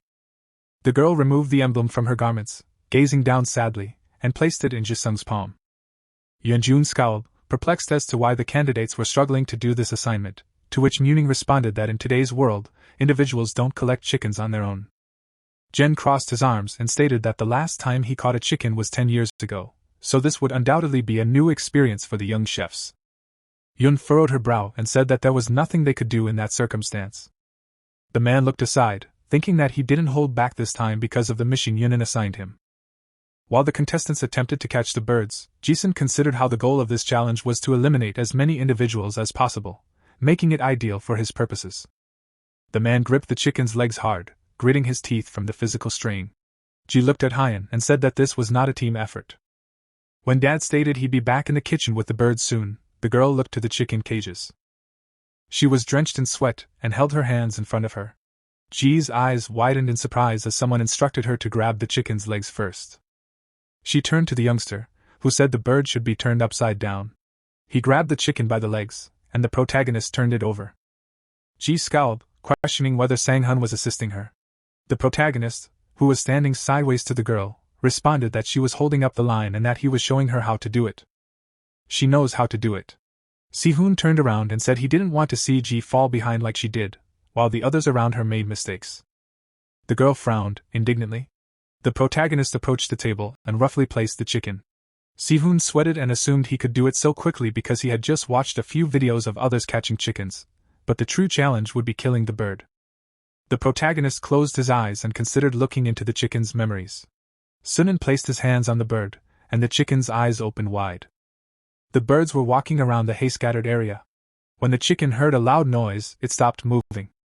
A man wearing a blue shirt carried a white bird out of the enclosure. He placed his hand on the chicken's neck, and its beak opened. Sunghoon's eyes widened as he heard someone call him out loudly. Jisun crossed his arms and asked the protagonist whether he was tired, and he said no. The man furrowed his brow in confusion and inquired as to whether Sunghoon was meditating. The protagonist stared at him and said he was thinking about how to murder the chicken. Jisung, outraged, inquired whether Sunghoon knew how to kill the bird. The protagonist furrowed his brow, thinking that the man would continue to nitpick everything he did, just like the previous time he was overly strict. Sunan looked at Jisung and said he knew how to do it, but he was simply thinking about how to improve. Jisung furrowed his brow in wrath, believing the protagonist was bluffing, so he planned to humiliate and put him in his place by eliminating him. The man opened his mouth and murmured, "I understand." He crossed his arms and told Sunghoon to do everything in front of him right now. The protagonist's brow furrowed in agreement. Jen looked straight ahead and asked to do everything right now. The protagonist put his hands on the bird's body, and the man instructed Sunghoon to demonstrate how he murdered the chicken. The bird's beak was open, and the man's face was distorted with wrath. The protagonist looked at him and realized that Jisung was waiting for him to make a mistake. Sunan remembered the man hauling away the chicken and decided that he needed to keep his cool, take his time, and mimic what the man in the video did. The protagonist frowned and decided that he should first turn the bird's head and slit its throat.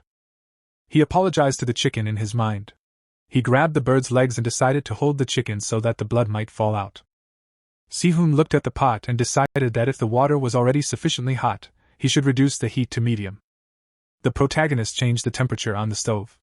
A droplet of sweat trickled down his cheek as he considered immersing the drained chicken in water. Sunghoon picked up a plate and decided to remove the bird from the water after 10 minutes so that it would not overcook, and then placed the chicken in a cutting dish. The protagonist grimaced and decided that he should carefully pluck all of the feathers and dispose of them. There was a chicken on the chopping board, and Sunghoon decided to cut the leg joint to remove the feet. The protagonist wiped the sweat from his brow and concluded that the last thing he needed to do was acquire the chicken. Sunghoon put on transparent gloves and brought the knife blade to the bird. The protagonist scowled and decided to cut the front of the chicken from the top of the breast to the base of the tail, then remove the tail. Sunghoon inserted his hands into the bird to extract the innards. His face sweated as he worried that the gallbladder may explode, so he had to be cautious. Small feathers flew over the chicken's body. The protagonist grinned slightly, pleased that he had done it. He poured water from the bottle to rinse the bird and clean off the remnants after extracting the innards. Sunghoon gripped the chicken's body with his hands. The ideal chicken carcass was on the cutting board. The protagonist closed his eyes and sighed with relief. He turned to Jisung and said he was finished, which surprised the man. Sunghoon furrowed his brow and inquired whether he needed to explain how he did it step by step. Jisung frowned his brow in surprise. His face was sweating, and he thought he was attentively monitoring the protagonist to catch any errors, but he was so focused on watching that he didn't realize Sunghoon had finished. The man saw a chicken on the cutting board and thought it looked great. Yunan remarked, smiling, that she wanted to see it. The woman approached the table and looked at the chicken. There were gloves in the bowl, and Yunan claimed that the protagonist completed it the fastest of all the members. Jisung pursed his lips indignantly as the woman claimed they had to let Sunghoon go because he did an excellent job. Nung closed his eyes and agreed with a smile. He furrowed his brow and inquired whether Jisung agreed that the protagonist was a good butcher. The man gritted his teeth furiously and said sure. Sunghoon tightened his fists as Mung said loudly that he had completed the duty of cutting up the chicken and should wait on the second floor. Ji glanced around, her face furrowed in surprise. Yuni thought with a smirk, which was to be anticipated from Sunghoon. Han's mouth dropped open in disbelief. He clenched his teeth and watched the protagonist go away. Hyan closed one eye, convinced that it didn't matter. He smirked, thinking he'd just emulate the man in front. Sun furrowed her brow as she peered down, noticing a large signboard on the building. Sun first managed a restaurant that served samatang, and while it wasn't tough to run, she lacked ambition and excitement. The woman stared at the monitor. When she approached 40, she discovered a new dream, becoming a hotel chef. Sun listened intently to the man. Ordinary folks did not have the opportunity to push themselves, but she was fortunate. The woman was holding a frying pan. The hotel's head chef congratulated her and offered to train her. Sun was standing by the stove. She continued to work for the head chef, and at 48, this was her 5th year as a chef. The woman was picking the feathers from a fowl. She was lucky enough to participate in the show. Top chef. Sun frowned. This time, she was fortunate since they were assigned to carve up meat. The young man with glasses raised his hand, indicating that he was also finished, and the woman opened her mouth in terror. She looked at her chicken and felt bad when she fell behind because cooking fowl was her specialty. Sun grimaced at Heyman, knowing he had certainly duplicated everything she did. The woman pulled on her gloves hastily so that the man wouldn't see anything else. Hn furrowed his forehead in surprise. He sweated profusely, not understanding why Sun was now doing everything so fast. There was a bare chicken on the cutting board. Gritted his teeth, believing this was insane. The woman took off the bird's legs and used a knife to cut the chicken's breast. The man clenched his teeth, thinking Sun was traveling too quickly for him to keep up. The woman furrowed her brow as she looked back. Heyman lifted his hand and smirked, asking Sun to slow down so they could complete this duty together. She closed her eyes and exhaled. Heyman's mouth dropped open in horror as the woman addressed the judges. She lifted her hand, indicating that she was finished. Jisung furrowed his brow. Sun raised her hand, indicating that she had completed the work. Heyman's mouth dropped wide in surprise. He gritted his teeth tightly in wrath, and the man slammed his fist into the table. The woman turned around and screamed in fright. Jisung furrowed his brow and said loudly, "Who just slammed the table?"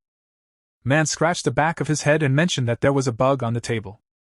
He gritted his teeth furiously, convinced that Sun was trying to set him up. He furrowed his brow and reasoned that he had witnessed everything the woman did save the last portion, so even if he couldn't copy her, he could observe the others. The judges were watching the contestants. Jisun furrowed his brow and said that time had expired and that the contenders who were still working should halt and wait. The man crossed his arms and stated that the judges would now start judging their work. Ji furrowed her brow. She was the last to be assessed by the judges. The man stretched his hand forward. He was the 7th person to pass the evaluation. Sun folded her arms and passed the 3rd. Uni smiled and placed his hands on his waist. He was the 2nd. Sunan was the first to pass the judge's evaluation, wiping sweat from his brow, and pushed her mother in a wheelchair. The girl smiled and stated that the hotel was wonderful and that the second portion of the finale will take place there. The main character's mother smiled and stated that Sunghoon was doing well on the show. Menon scowled as the woman explained that she could now die without regrets. They continued down the hallway, and the main character's mother mentioned that Ji was also competing in the tournament. The woman smiled and explained that Ji was Sunghoon's girlfriend who frequently visited their home. She looked straight ahead and mentioned that Ji worked as a chef in another hotel. Nin's jaw dropped open, astonished. Ji strode along the corridor, arms crossed. Menon called her, and the girl frowned. The blonde's jaw dropped open in dread. Menon and the protagonist's mother moved closer to Ji. The woman asked, smiling, if Ji was competing alongside Sunghoon. The blonde sweated in anticipation, thinking that the protagonist hadn't told his mother about their separation. Someone suddenly placed their hand on Ji's shoulder. Heyman furrowed his brow and questioned why the protagonist's mother was acting as if she knew Ji. Jen opened her mouth in disbelief. Ji looked down as the girl inquired about Han's relationship with her. The protagonist's mother furrowed her eyebrows in surprise when the man exclaimed that he was not Ji's close buddy. He scrunched his brow and screamed, "We're dating!" Ji threw Han's hand off her shoulder and told him to stop yelling. The man's jaw flew open in surprise as the girl yelled that Sunghoon's mother was unwell and that he shouldn't be cruel to her. Ji looked away, and Heyman knew it was the protagonist's family. When Hyan wondered if Sunghoon had asked them to speak with Ji instead of him, the protagonist's sister and mother gasped in surprise. Menon furrowed her brow and exclaimed loudly that they were not present. For Ji, but not for the protagonist, Hyam exclaimed angrily that they should hunt for Sunghoon and stop acting like they knew his girlfriend. The protagonist, who was holding the headgear in his hand, gazed forward with surprise. Heyman placed his hands on his waist, demanding at Sehun's mother not to approach Ji again. The woman paled and began to sweat with terror. The protagonist's eyes widened in surprise as he dashed for his mother, shoving man away. He sat next to her and asked Minan what was wrong. Sunan asked his sister to call an ambulance because they needed to hurry and get their mother to the hospital. Minan dashed onward, and everyone gazed after her. Each frowned, announcing that the protagonist had arrived after all.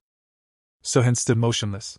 The man glanced at the protagonist with displeasure, who explained that his sick mother would have convulsions when she was worried. The protagonist had his back to Hyan and said that he couldn't just yell at her. Ji looked down and apologized, saying she would pretend she did not know the woman. Hyan turned to the girl and explained that it was not her fault. He turned around and frowned fiercely. The man placed his hands on his waist and continued that if Sunghoon had stated that he and Ji had split up, this would not have occurred. Without turning around, the protagonist responded that his mother had just gotten out of the hospital, and he hadn't had a chance to inform her. Ji frowned when Sunghoon mentioned that they had only broken up a few days before, and he couldn't find the perfect time. Heyman lifted his hand and told the protagonist to stop harassing Ji. When Sunghoon explained that he still didn't understand him, the man's eyes widened in surprise. Holding the cap in his hand, the protagonist stated that he was no longer interested in Ji or anything associated to her. Ji furrowed her brow and turned away when Sunghoon suggested that Hyan should ask her personally if he didn't believe her. He furrowed his brow, realizing that it was his responsibility. The man stared at the protagonist, who suggested that they tackle their relationship's problems themselves. Sunan tightened his fist and turned around, facing straight ahead. The protagonist stated that he would not simply stand there and be silent if Hyan dared to do this again. Mina was casually walking up the stairs at this point. She turned toward the corridor after hearing the protagonist describe what happened to Hyan. She unintentionally looked out to check if the participants were squabbling. She noticed 3 individuals there. Hyman was furious, and the protagonist informed him that if he dared to do it again, what he did to his family today, he would not stand by and be silent. After that, the protagonist turned to H-Min and gritted his teeth, calling him an idiot. Sunghoon, on the other hand, ignored this and said farewell, but his enraged interlocutor refused to end the argument and continued yelling at him. When Mina saw this, she became a little nervous. She gazed at the protagonist's back, reflecting on what had happened. Soon after entering the room, the protagonist called his sister. When she picked up the phone, the guy excitedly inquired about her mother's condition, at which point he froze, listening to his sister say that everything was not well with her mother, but the doctor assured her that she did not need to worry because she would receive a prescription for an injection. The protagonist breathed a sigh of relief after hearing her comments. Then Sunghoon glanced at the bulb, as his sister questioned him about his ex and requested clarification. The protagonist closed his eyes and asked his sister not to discuss this further. Smiling slightly, he asked Minnan to hand over the phone to her mother, but his sister surprised him by abruptly shutting it off, stating everything was okay with her mother. Looking at his phone, the protagonist grew concerned. After calming down, the protagonist decided not to worry because his sister was next to his mother, and it was preferable for him to focus on the next assignment. He then got out his recipe book and sat on the sofa, beginning to read it. The judges soon addressed the test-passing participants through the speaker. When the protagonist learned that he had been summoned to the first-floor lobby, he raised his head. He closed the recipe book and decided to go. When he arrived, numerous people were already there. Sunghoon started looking about, hoping to discover the judges, but they were not present. However, upon spotting Shanta, the guy smiled and called out to him. He also grinned when he saw his pal and stated that he had given it his all. He then made the protagonist nervous by asking if he thought they were meant to meet in the finals. Sunghoon responded by expressing that he hoped they could manage the following challenge. Suddenly, the guy was amazed and remembered something, so he asked his pal if anyone else from their hotel was participating. Yoonhee, puzzled, responded that there was another one, but he was terminated after today's task. Raising his hand, the protagonist stated that given that the person had never cut up a chicken, it was logical that he was eliminated, regardless of how great he was at cooking. Yoonhee grew concerned when his friend asked him how he knew how to carve a chicken. Bowing his head, the man began to recall the past. He remembered his instructor, and how he learned to carve up a chicken under his supervision. Yoonhee closed his eyes and understood that telling Jisung learning how to carve up a chicken the night before the mission was announced would be foolish, so he looked at Sunghoon again and lied, claiming that he learned how to do so in the army while undergoing a special program. When his companion inquired where he learned how to carve up chicken, the protagonist smiled.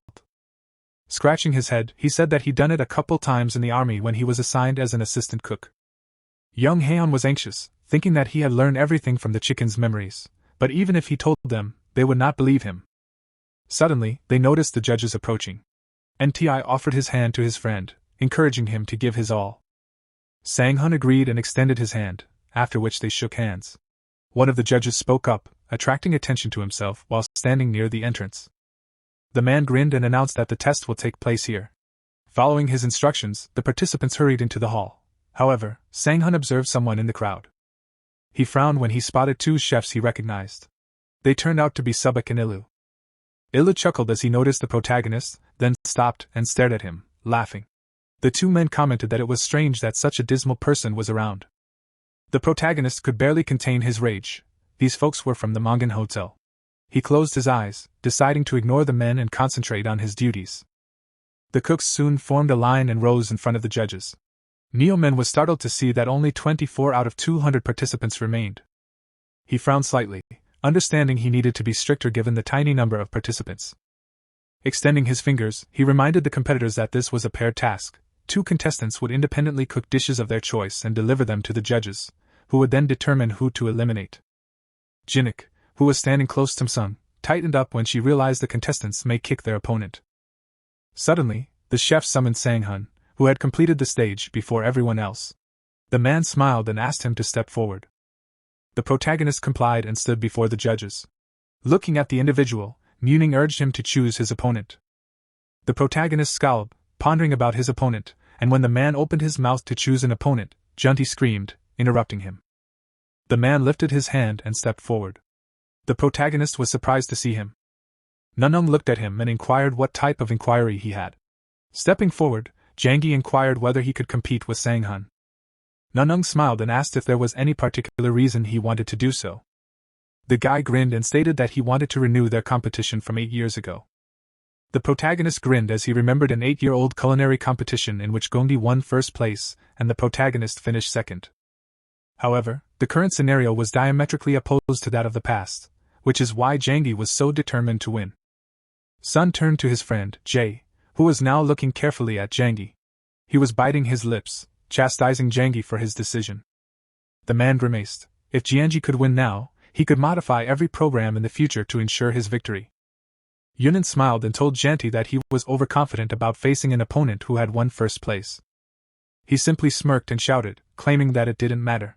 Jis, who was beginning to feel nervous, peered at the woman next to him. She looked at Sunghoon and inquired what he planned to do. The protagonist thought competing against Janggi was difficult. Even if he was considering another cooking competition, the man hesitated when Manson called. The man became serious and told the guy that he didn't have to engage in provocation because he could choose anyone.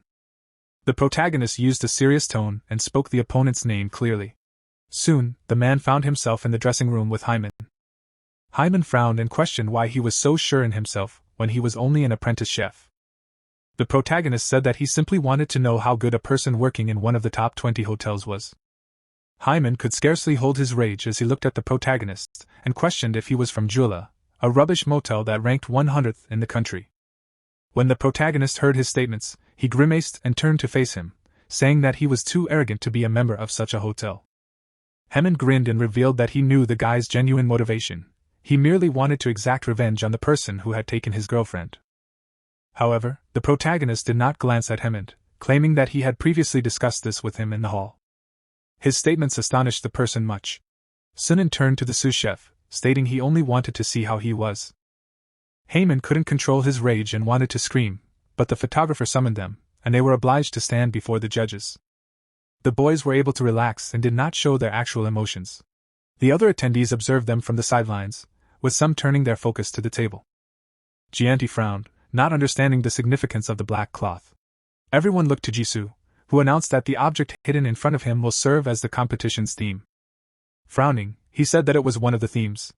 Looking at the guys, he inquired if they could determine what ingredients were hiding there. Sunghoon and Hyun both stated that they understood which substances were present. Jisoo snatched the cloth and threw it to the side. The theme of the tournament was eggs. Jisoo pointed to them and explained that these were the eggs from the hens they had murdered earlier. He then approached the judges, explaining that they needed to create a memorable dish using these components as the key elements. Yunnan grinned and stated they could focus on the eggs, the chicken, or both. The choice was theirs. They completed their dish within the time limit. Nanung smiled and stated that once the tournament began, they would set up walls around the cooking area so that no one could see what they were producing. Hyman and the protagonist grew serious. Jisoo immediately exclaimed, signaling the start of the competition. The protagonist walked straight to the refrigerator and examined the ingredients. He stood in front of it, trying to decide what food to create. Gritting his teeth, Sunghoon resolved to create a dish that the judges would never forget.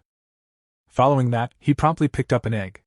At this point, Hyun had gathered all of the ingredients and placed them on the table. He grabbed the onion and milk, thinking about Sunghoon while peeling it. The guy decided to demonstrate his skills as a sous chef by rapidly chopping the onion and placing it in a bowl. Feeling a great loathing for the protagonist, the guy determined to cook a dish that would throw Sunghoon out and force him to depart quickly. He found himself in front of the stove. He looked back, carrying olive oil in his palm. Hyman took a careful look at Sunghoon. He wasn't sure what dish he was going to prepare, but he assumed the person would utilize eggs as the major ingredient. He realized this and poured oil into the frying pan. He gave a weird grin. Hyman used eggs as the most prevalent item from the time he was a line cook until he became a sous chef. Heating the frying pan, the man grabbed for one of the eggs, then took a mold with his other hand and broke the egg into it, causing the cooking egg to take the shape of a square. Now he waited until the egg was about halfway cooked. He soon built 4 of them. The guy exhaled. After frying the eggs, he poured oil into a clean frying pan and examined his ingredients, which had previously been chopped and wrapped. He began adding the chopped ingredients and frying them. After a time, he peered at the tomato and unscrewed the lid, then poured the sauce into the pan.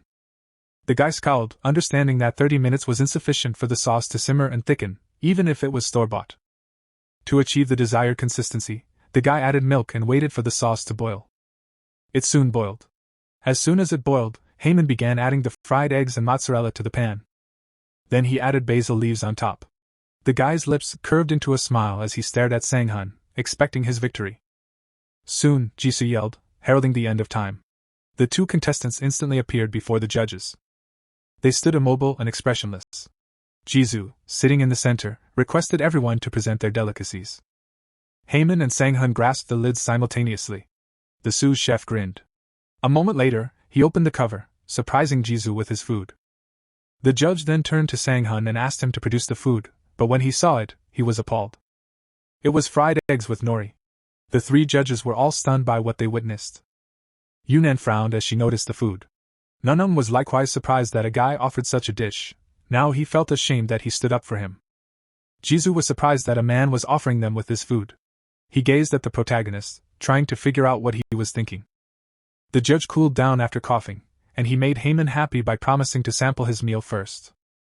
The three judges stood up. Soon, the sous chef had 3 pieces of his entree in bowls. Yoonan eagerly inquired about the dish's name. Smiling, Haemin explained that it was shakshuka, a North African dish. Jisoo grabbed up the bowl, eager to test the meal. A second later, he sipped some of the sauce and looked at the sous chef, stating that the dish was not horrible, but there was one flaw. The last words astounded Haemin. Jisoo looked at him and asked how much olive oil he used. Nervously, the sous chef stated that he used approximately 200 milliliters. Frowning, Jisoo asked to look at his plate again. Then he pointed to it, stating there was a lot of oil floating on top, but everything else was fine. Haemin bowed and thanked Jisoo, but the man felt tired when he heard Mang's voice, which smirked and said that, aside from the oil, the egg was not excellent. Picking up the spoon, Sung admitted that he was too focused on cooking the eggs, forgetting that they weren't done that way. His statements terrified the guy. Nunung, sensing the guy's concern, told him that instead of putting a half-fried egg in the sauce, he should have cracked a raw egg into it while it was boiling. The man bowed his head, understanding his error. Yoonjun smiled and informed the sous chef that he needed to pay more attention to detail, and that everything was delicious. Bowing to the woman, the man began to cheer again because he received positive ratings from 2 judges. Jisoo looked to the side and decided to taste Sunghoon's food, who was standing to the side, smiling and glancing at the guy's dish. Jisoo was nervous. No matter how many times he looked at it, he didn't see any genuine effort in this meal. When it came time for the protagonist to speak, he stopped smiling. Nunung, hesitantly smiling, inquired about the dish's unusual concept.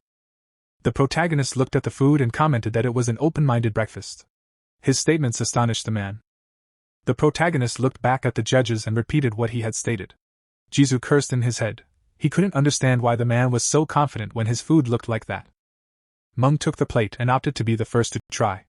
Soon, all of the judges took plates in their hands and looked at the food again. Mung couldn't hide his displeasure. He asked the protagonist if there was a particular order in which to eat. Sunan pointed to the tago and explained that it was the main dish, while the fried egg on the left was dessert. Nunung, skeptical, asked the fellow whether he truly believed so. The man grinned and stated that fried eggs could not be considered dessert.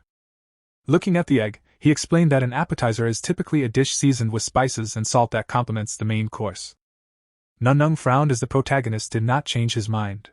The man grinned, reminding them that this is an open-minded breakfast. Man scowled, unhappy, as Manson agreed with the gentleman and took the tago with chopsticks. Then he slipped it into his mouth.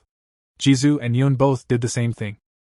A second later, the woman was taken aback. Frowning, she stated that the taste was average, but she was looking forward to something else. Manson closed his eyes and proceeded to list all the benefits of the food. Then, staring at the protagonist, he inquired whether he prepared the rice himself. He smiled and explained that he had just cooked some instant rice in a saucepan. Manson felt anxious. As expected, half an hour was insufficient to prepare rice. Then he glanced at the dish and realized it was too conventional. He was honest when he voiced his thoughts on the tago nairi. Frowning, the man wondered if he had overestimated Sunghoon. The protagonist shouted out to him, encouraging him to try the dessert once he was finished. Sunghoon even offered dessert forks and asked to use them. Nunung was perplexed when he saw the spoon. Jisoo, who was standing next to him, stated that they would sample the egg with no expectations. Manhwa soon transferred the egg with a spoon and peered at it, attempting to figure out what made it exceptional. Yoonjun was a little disappointed since the egg was uncooked, and only Mung took the yolk with a spoon. Then he slipped it into his mouth. The taste of the yolk shocked and pleased him. When he witnessed his reaction, the protagonist grinned and asked the other judges to try it for themselves. Jisoo took the egg and couldn't understand why Mung had changed his attitude so dramatically because of the scrambled eggs. A second later, he bit off a chunk and felt as if he had been struck by electricity.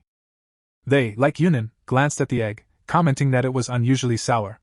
Jisoo scowled, recognizing that the white belonged to an egg, but the yolk was not from an egg, it was composed of something else. Looking at the gentleman, he inquired if he used mango. Sunghoon smiled and verified it. Jisoo smiled and commented that it was extremely humorous. Nanum closed his eyes, exclaiming that it was fantastic that he offered them a dish that perfectly exemplified molecular cooking. The protagonist thanked the judge for his praise. Haemin was amazed to learn about molecular cuisine. Yunan ate the egg and asked the man where he studied molecular cuisine. Was it derived from manna? Again, the protagonist smiled uneasily, explaining that this time it wasn't from manna, but from YouTube. His statements astounded Yoonjun. Jisoo frowned and requested that the competitors return to their seats while they judged their food. Soon, the judges took their places. Jisoo turned to Haemin and told him that they were concerned about his food since he didn't fully comprehend it, therefore he made a mistake by focusing on the presentation. The guy bent his head to indicate his humility. Jisoo gazed at Sunghoon and then turned to face him. The man became serious and stated that the Taego Nairi was pretty ordinary and did not delight them. It did not even impress them. However, the fried egg was wonderful. The protagonist smiled as she heard his remarks. Nanung laughed, claiming that he had never tasted molecular gastronomy foods before. Even when he returned to Manhattan, the man smiled and stated that Sunghoon's dish exactly captured the unforgettable food they were discussing. Looking over the participants, the judges decided to reveal the winner, who happened to be Sunghoon, forcing the sous chef to grit his teeth. The guy couldn't contain his rage after the judges had already eliminated him. The judges examined the second story and granted the protagonist permission to walk up there. Jisoo watched everything and scowled, admitting that the person was capable of doing a lot. He became enraged and hateful as he looked at the protagonist, who appeared to be familiar to him. However, the protagonist was unaware of this as he approached the steps. Min clenched his teeth, unable to accept defeat. The guy couldn't accept the outcome quietly after remembering the egg. Looking at Sonan, Haemin determined to exact revenge on him. Anger struck the guy. He planned to exact revenge on the winner as soon as he lost. The protagonist, unaware of this, casually walked up to the second level and began looking at people. The guy realized that if it hadn't been for the ingredient he discovered in the refrigerator, he wouldn't have received such glowing feedback because he had never attempted molecular cuisine before. The protagonist was shocked to find calcium lactate, which is employed in molecular cuisine. After looking in the refrigerator, the protagonist discovered the elements required as an additive in molecular cuisine. Looking at them, he made the strong decision to use molecular cuisine. He became enraged and vowed to create a dish that could never be ignored. Looking at the film team, the guy wondered if any of them expected such a result. Pity was smiling broadly at this point. Looking at Mina, he stated that Sunghoon was getting a lot of attention from viewers. Na grinned at hearing this. The man pointed at her and requested her to take an interview. At this point, all of the participants assembled again. Mensen looked at them and requested Jang Ti, who finished second, to come forward. The guy did this without thinking. The judge smiled and instructed him to choose a person with whom he wished to compete. The guy considered it, merely being cautious, not understanding why JTI began to assume that he should simply choose a weak opponent. The man tightened his teeth, aware that this was the guy's chance to make it to the finals. Jonggi grimaced, understanding that there were still individuals here who he disliked, those Yeongdong boys he had seen at the seminar. Gongti frowned, remembering how Sunghoon had suffered as a result of those two while working at one of the top 100 hotels. And while those guys questioned themselves after seeing the outcomes, the fact that they worked at Korea's second-best hotel remained unchanged. He looked at the judges and decided to choose an opponent he couldn't tolerate watching. The two were grinning too much during the broadcast. Jisoo was shocked by the guy's choice. He smiled and stated he'd compete with the Mongong Hotel's sous chef. Jisoo clenched his teeth and mentally called Jonggi an idiot. Manjen chuckled, claiming that because his opponent had been picked, they should call him out. A little later, Ilya was summoned to the stage. The guy instantly obeyed and started to stand up. He soon stood next to Chanti, and Mung raised his hand, informing them that they had also been given 30 minutes. Walking to his seat, Ilya expressed surprise that the chef from Hilton, Korea's greatest hotel, would choose someone from the Mongong Hotel. Chanti gazed at the guy when he said that. Ilya grinned and stated that if he were in his situation, he would choose someone from a low-class hotel. Ilya smiled and inquired if he was attempting to avenge his friend. However, the guy did not respond, stating that they needed to swiftly prepare their plates. When the judge's voice rang out, signaling the end of time, the participants rushed to bring their dishes to the table. When the judge ordered them to exhibit their dishes, the guys exclaimed simultaneously. Then they both grabbed the lids.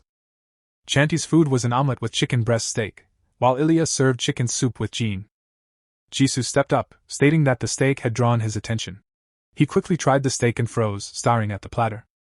Then he looked at Jisoo and inquired why he had added pilla sauce to the side dish. The man laughed, stating that he believed the perfume of pilla leaves and lemon would mask the distinct smell of chicken. Jisoo demonstrated his knowledge by continuing to sample. He swallowed another slice of steak, then closed his eyes and enjoyed it. Nanung, who was standing to the side, turned to Jonggi and said it was delicious and odorless even without the pilla sauce. Gongdi thanked the judge, but Yunjun informed him, claiming that something was missing. She looked at the steak and remarked it was unfortunate. Jisung gazed at her and wondered what was lacking, as everything appeared to be in order. The woman examined the food and commented that the flavor was nice, but the presentation was uninteresting, and there were no vegetables, making the dish disharmonious. Janggi was skeptical of the woman's words. He smiled slightly and informed Yajun that he'd keep this in mind for the future. Nanung set the plate on the table and looked at Ilya, offering to try his cuisine. Yoonjun instantly voiced her admiration. She was astonished by the soup's appearance, and commented on how good it smelled.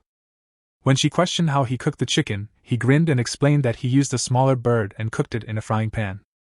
He then pointed to the bowls, instructing them to scoop up some soup and pour it into the bowl to eat the chicken with gloves. Hyro pointed to the bowls and said they'd start with the soup first. Soon, Ilya put the soup into the bowls, which the judges lifted and sampled. Yunin instantly expressed her admiration and offered to try the chicken. Soon, she put on gloves and pulled out a chicken leg. When the woman examined the leg, she was astounded that the chicken had been cooked so quickly. Ilya handed out the salt, saying, "If the flavor was weak, she might need salt."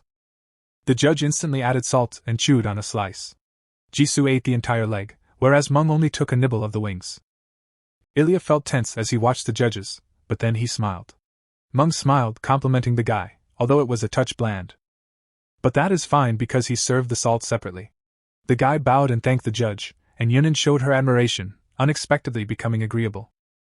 Only Jisoo was pessimistic, noting that while it was fantastic overall, they were selecting the finest chef on the show rather than an average one.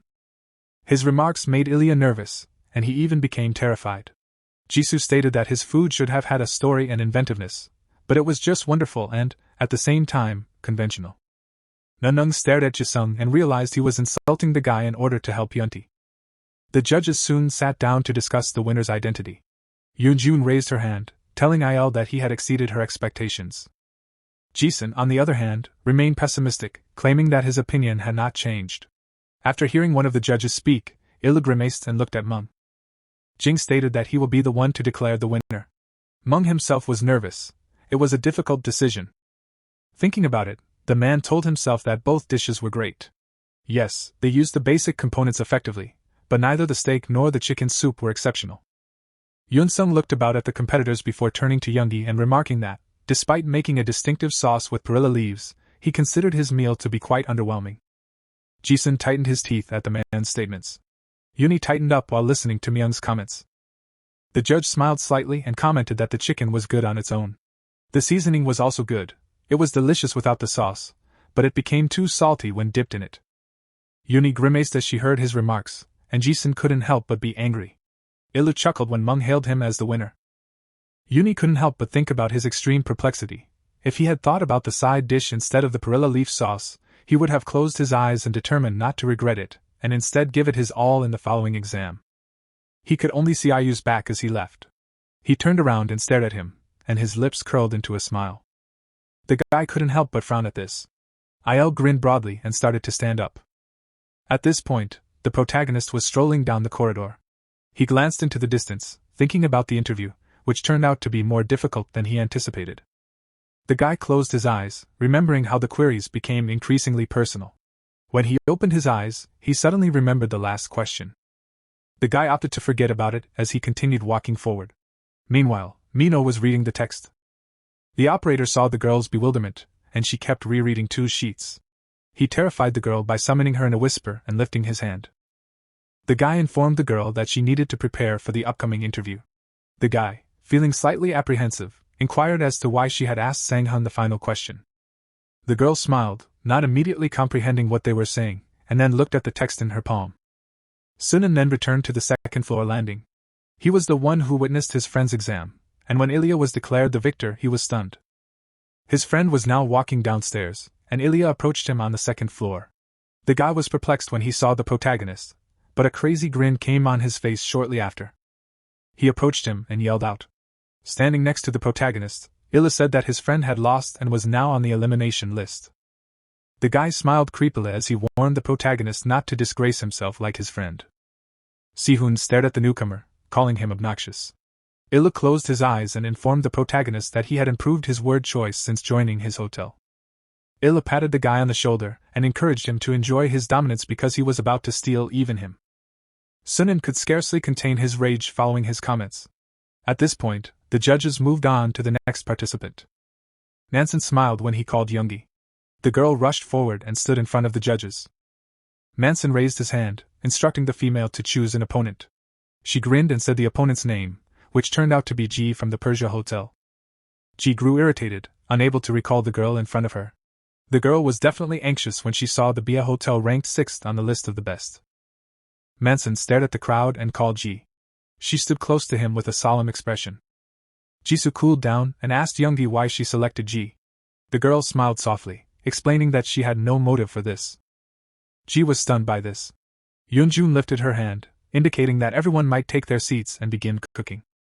The gals did this. Ji frowned, recognizing that the judges were already full, therefore it would be best to make a Mediterranean salad. She instantly started chopping the cabbage, which she then put in a basin. In addition to cabbage, the dish contained other things. The girl grimaced slightly. The salad seemed overly plain. You only needed to cut the vegetables, you didn't need to cook anything. Ji turned away, knowing she needed to account for two things. One was a sauce in which Ji intended to place the eggs. She put the eggs in, deciding to concentrate on them and the seasoning. The eggs instantly float to the surface. The girl scowled slightly, determined to ensure that the eggs were neither overcooked nor undercooked. She wanted the eggs to be flawless. Now that the eggs were boiling, she started to create the seasoning. Ji took an involuntary glance toward Young, wondering what she was up to. Yoongi was constantly shaking the mixture, looking at it and checking its consistency. The girl unconsciously remembered Jio's query, and her lips curled into a smile. She actually had a purpose for choosing Ji. Continuing to construct the concoction, the girl reminded herself that the program designed to evaluate cooks from various hotels truly desired something else. Yi's lips curled into a smile. If the producers saw her, she could be the star of their next show. She soon stopped shaking the mixture and broke 2 eggs, transferring the contents into a bowl. When 2 yolks were added to the mixture, Yoongi continued to stir the dough, believing that it would be simpler for viewers and producers to remember her if she didn't resemble any of the other members, but Ji looked similar. Soon, Yoongi took oatmeal flour and started pouring it into the bowl. She stopped doing this after a while and started sifting the flour, thinking of Ju, who had a beautiful face. But even if she surpassed her in the rankings, she would be forgotten with her. The girl grew slightly depressed and looked at the judges, knowing that they would want to eat something light, therefore it didn't matter what they prepared for them. The main thing was dessert. Yoongi gazed at Jo from the side and sneered, determined to take advantage of her popularity. Jo's eggs were still boiling while she worked on her right. She grabbed a small amount of honey and poured it on the mayonnaise. The girl began combining them. Ji felt nervous and told herself she couldn't be eliminated right now. She continued to mix the ingredients, claiming that she could not lose like her beloved. Suddenly, she heard the protagonist express that he did not want to see her lose. The girl instantly turned around to see the protagonist standing on the 2nd floor. Ji grimaced slightly upon seeing him. Suddenly, she exclaimed, recalling something. She looked at the pan on the stove, which she had forgotten to turn off. She removed the eggs in an instant and placed them in cold water. Then she started peeling them, begging God to have compassion on her.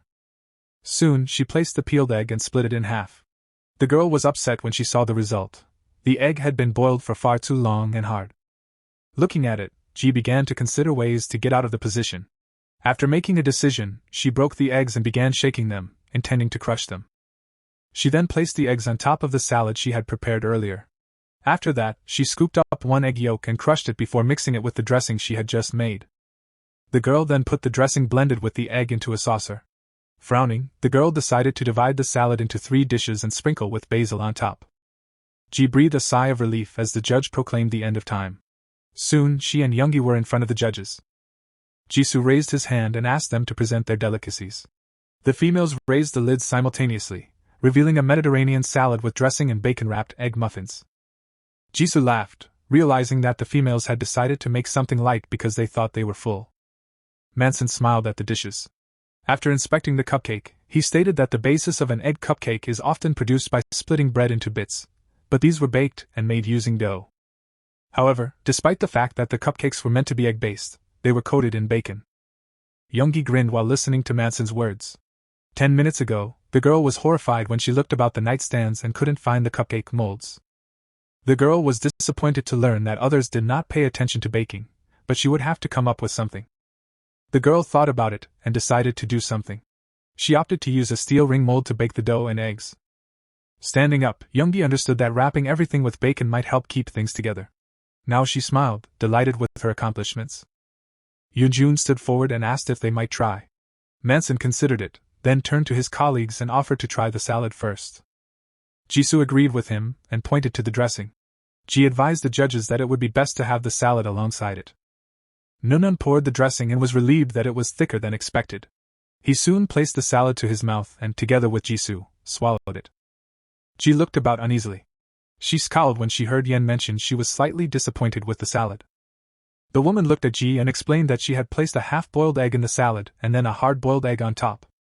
Nevertheless, it was extremely excellent. The girl acknowledged the mother with a grin and a bow. Nunun, who was standing next to her, suggested using sliced egg slices instead of mashed. Ji communicated her knowledge by mentally declaring that she knew this from the start, but what happened kept her from doing anything perfectly. Jisoo wiped his mouth with a cloth, stating he'd provide his thoughts later, but first he needed to eat Yi's food. All three judges reached for the cupcakes at the same time. Youngie didn't notice, she kept smiling. The girl disliked Youngie, yet she gave low scores to Western food and high ratings to Korean ones. Even still, Youngie noticed how the woman described her cupcake as excellent. Youngie looked at the judges and remarked the cupcake had an excellent texture, with a combination of salty and sweet flavors. Munin, wiping his lips, commented that the meat's saltiness was also great. Youngie bowed her head and thanked the judges. Nun looked at Jisoo and inquired what he thought of the dishes. He replied that he will respond to everything later. Youngie closed her eyes, unsure why they were waiting. If the two judges had already stated everything, she looked at Ji and got nervous. At this point, the judges began to deliberate on the winner. Jisoo closed his eyes and nodded before looking at the beauties in front of him. A moment later, he named Youngie as the winner. This made her very happy, but it saddened Ji. The man scowled, adding that the evaluation was based on how well the eggs were fried, but none of them did an outstanding job, so he declined to comment. The girl and the man glanced at each other. Jisoo scowled, explaining that Ji chose to utilize eggs as a secondary element, but contestant Youngie attempted to make the eggs appear to be the main ingredient. Youngie thanked the chef for his suggestions. Yugan, who sat next to him, concurred with Jisoo's assessment. When the girl realized she was no longer happy, Manson grinned and claimed Yi's food was really excellent. Then he pointed to the stairs and instructed Youngie to ascend. Only Ji was saddened by her loss. Suddenly, Hyman cried out to her. He gave her a handshake and complimented her on her performance. The girl smiled softly and agreed with him. Then they hugged one another. Hyman abruptly turned serious. The next day, the workmen rearranged the kitchens, and the kitchen stations were now arranged in many rows. After a while, the participants had packed the floor. Mangs extended his finger, indicating that he had an announcement for them before they proceeded on to the elimination candidates' tasks. They were split into winners and elimination candidates for the activity they just completed, however the winning candidates will be evaluated one more time. Illa chuckled as he heard this. Mangs stood up and closed his eyes. Then he pointed to Sonan and announced him as the winner of the winners. The child scratched the back of his head as he heard this. Illa frowned, unsatisfied. Yoonjun smiled and announced that the participant in first place would receive something unique. Jisoo agreed with her, explaining that Sanghoon would have immunity from elimination, but unlike before, he couldn't keep it for himself and had to offer it to one of the 20 participants nominated for elimination today. The protagonist closed his eyes and carefully stared at the judge, explaining that it was initially intended to save a candidate from a specific hotel if he failed, but Sanghoon couldn't do that, so he had to be cautious. Hyman stared at Ji as the judge revealed everything. Jisoo looked at Sanghoon and asked whether he understood everything. When he nodded, Yugun looked at the cart and said she would now inform him about the mission for the eliminated applicants. Soon, the cart came to a halt in front of her, and the old lady took the tablecloth, which she then removed, explaining that they needed to cook a dish with traditional Korean sauces. Jisoo, who sat next to her, informed the members that they had 30 minutes and that the 2 members with the lowest scores on this exercise would be eliminated. He uttered the last sentence with sincerity, which scared the members. He then announced the start time, and the members began selecting their items right away. She asked Heyman what he was going to cook. Hyun stared at her and explained that he would make red pepper paste with bulgogi sauce. Ji heard him and announced that she would make doenjang. After that, she grinned and wished her guy luck. Soon, the girl started cooking soup. She smiled and exclaimed in her imagination. She looked away a second later after Jisoo requested that the members concentrate because they only had 5 minutes remaining. The girl began packing her soup, satisfied with the amount of time available. Hyman gritted his teeth and was frightened at the time. His food had been overcooked, which made him exceedingly anxious.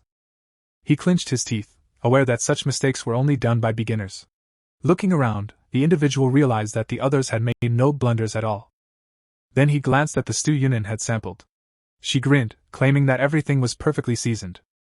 The elderly lady standing next to the youngster stated that she enjoyed everything. Heyman was furious, knowing that he would most certainly be kicked out. He bit his bottom lip, determined to do something. Hyun shouted out to Ji and smiled, offering to cut some leeks and decorate the stew if she had time. Heyman smiled and agreed with him, and when the female started to walk away, her boyfriend grew concerned.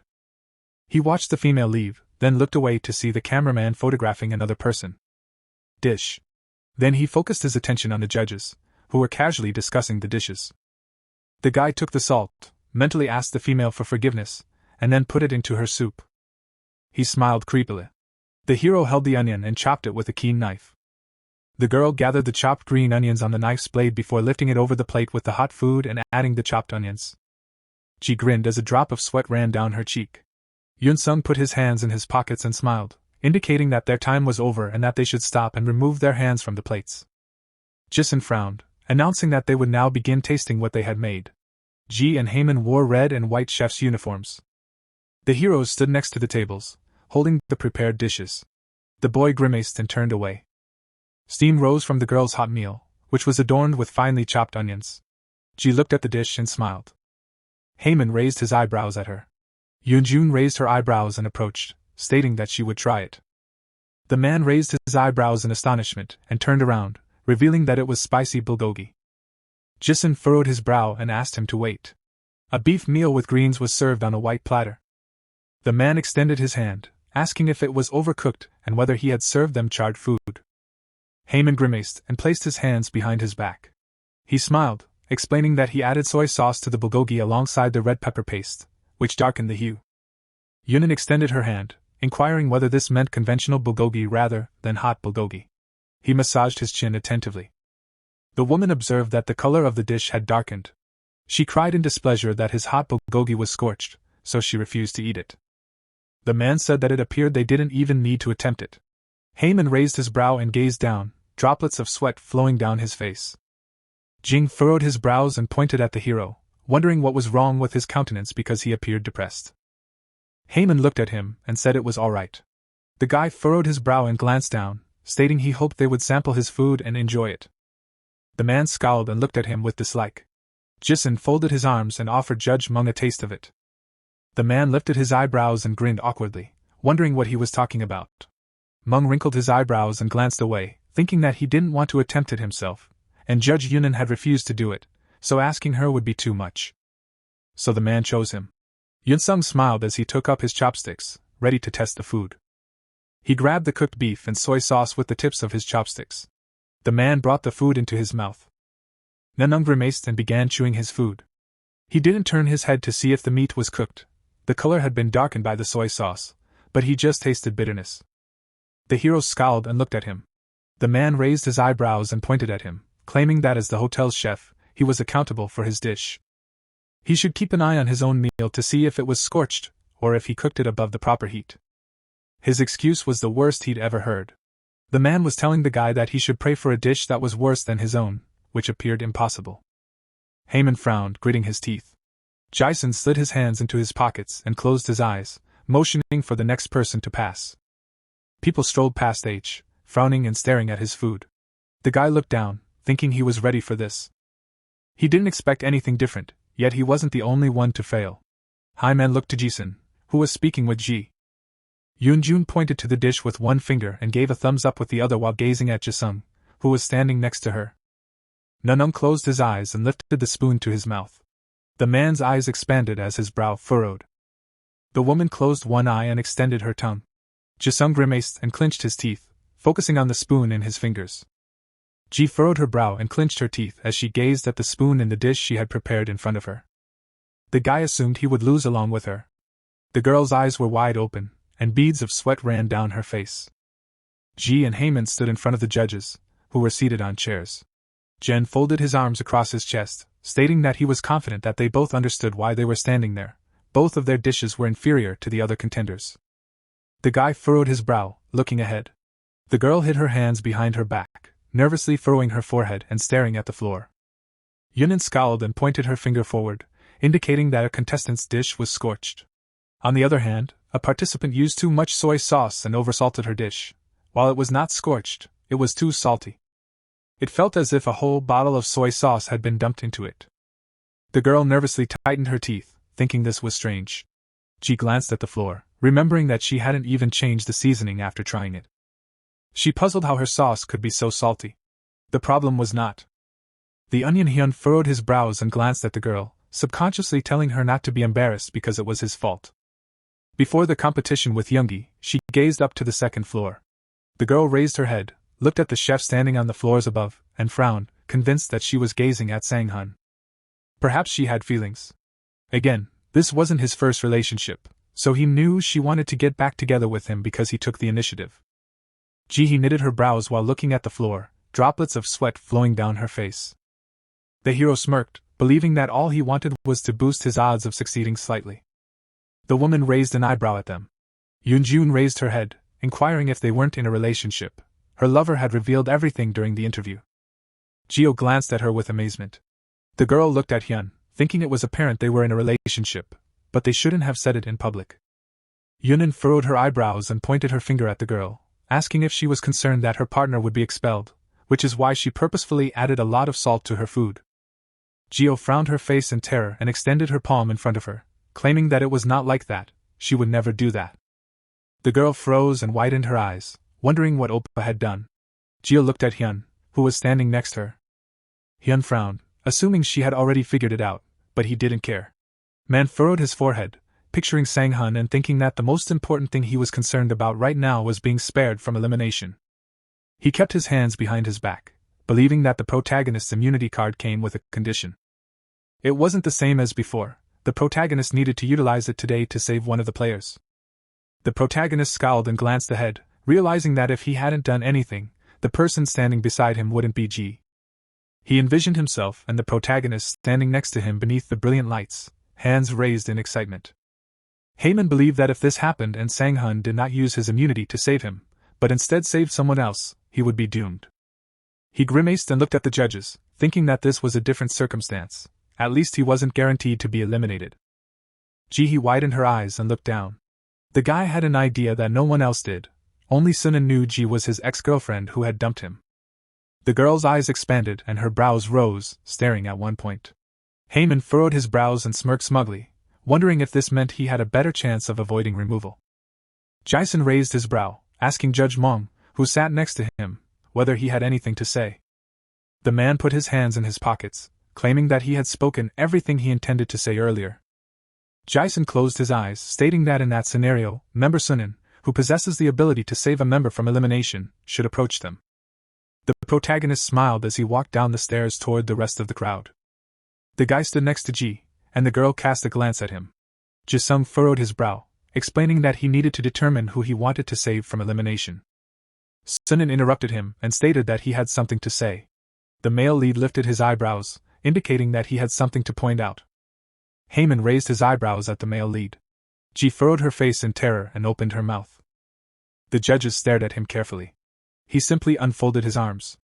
The male lead raised his hand, indicating that he had an essential detail to point up. The male lead furrowed his brow and inquired as to what the male lead intended to highlight. The male protagonist frowned, claiming that someone had deliberately damaged Ji's food. Heyman tightened his teeth while looking at him. The male lead furrowed his brow, sweat running down his forehead, convinced that no one was watching. He wondered if Sanghoon saw everything. Jisung scowled, wondering if the food had been purposefully destroyed. The male lead furrowed his eyebrows and explained that Member Man had added salt to Member G's food. The guy put his hand to his chest and gestured at Sunghoon. He grimaced, saying that he did not do anything.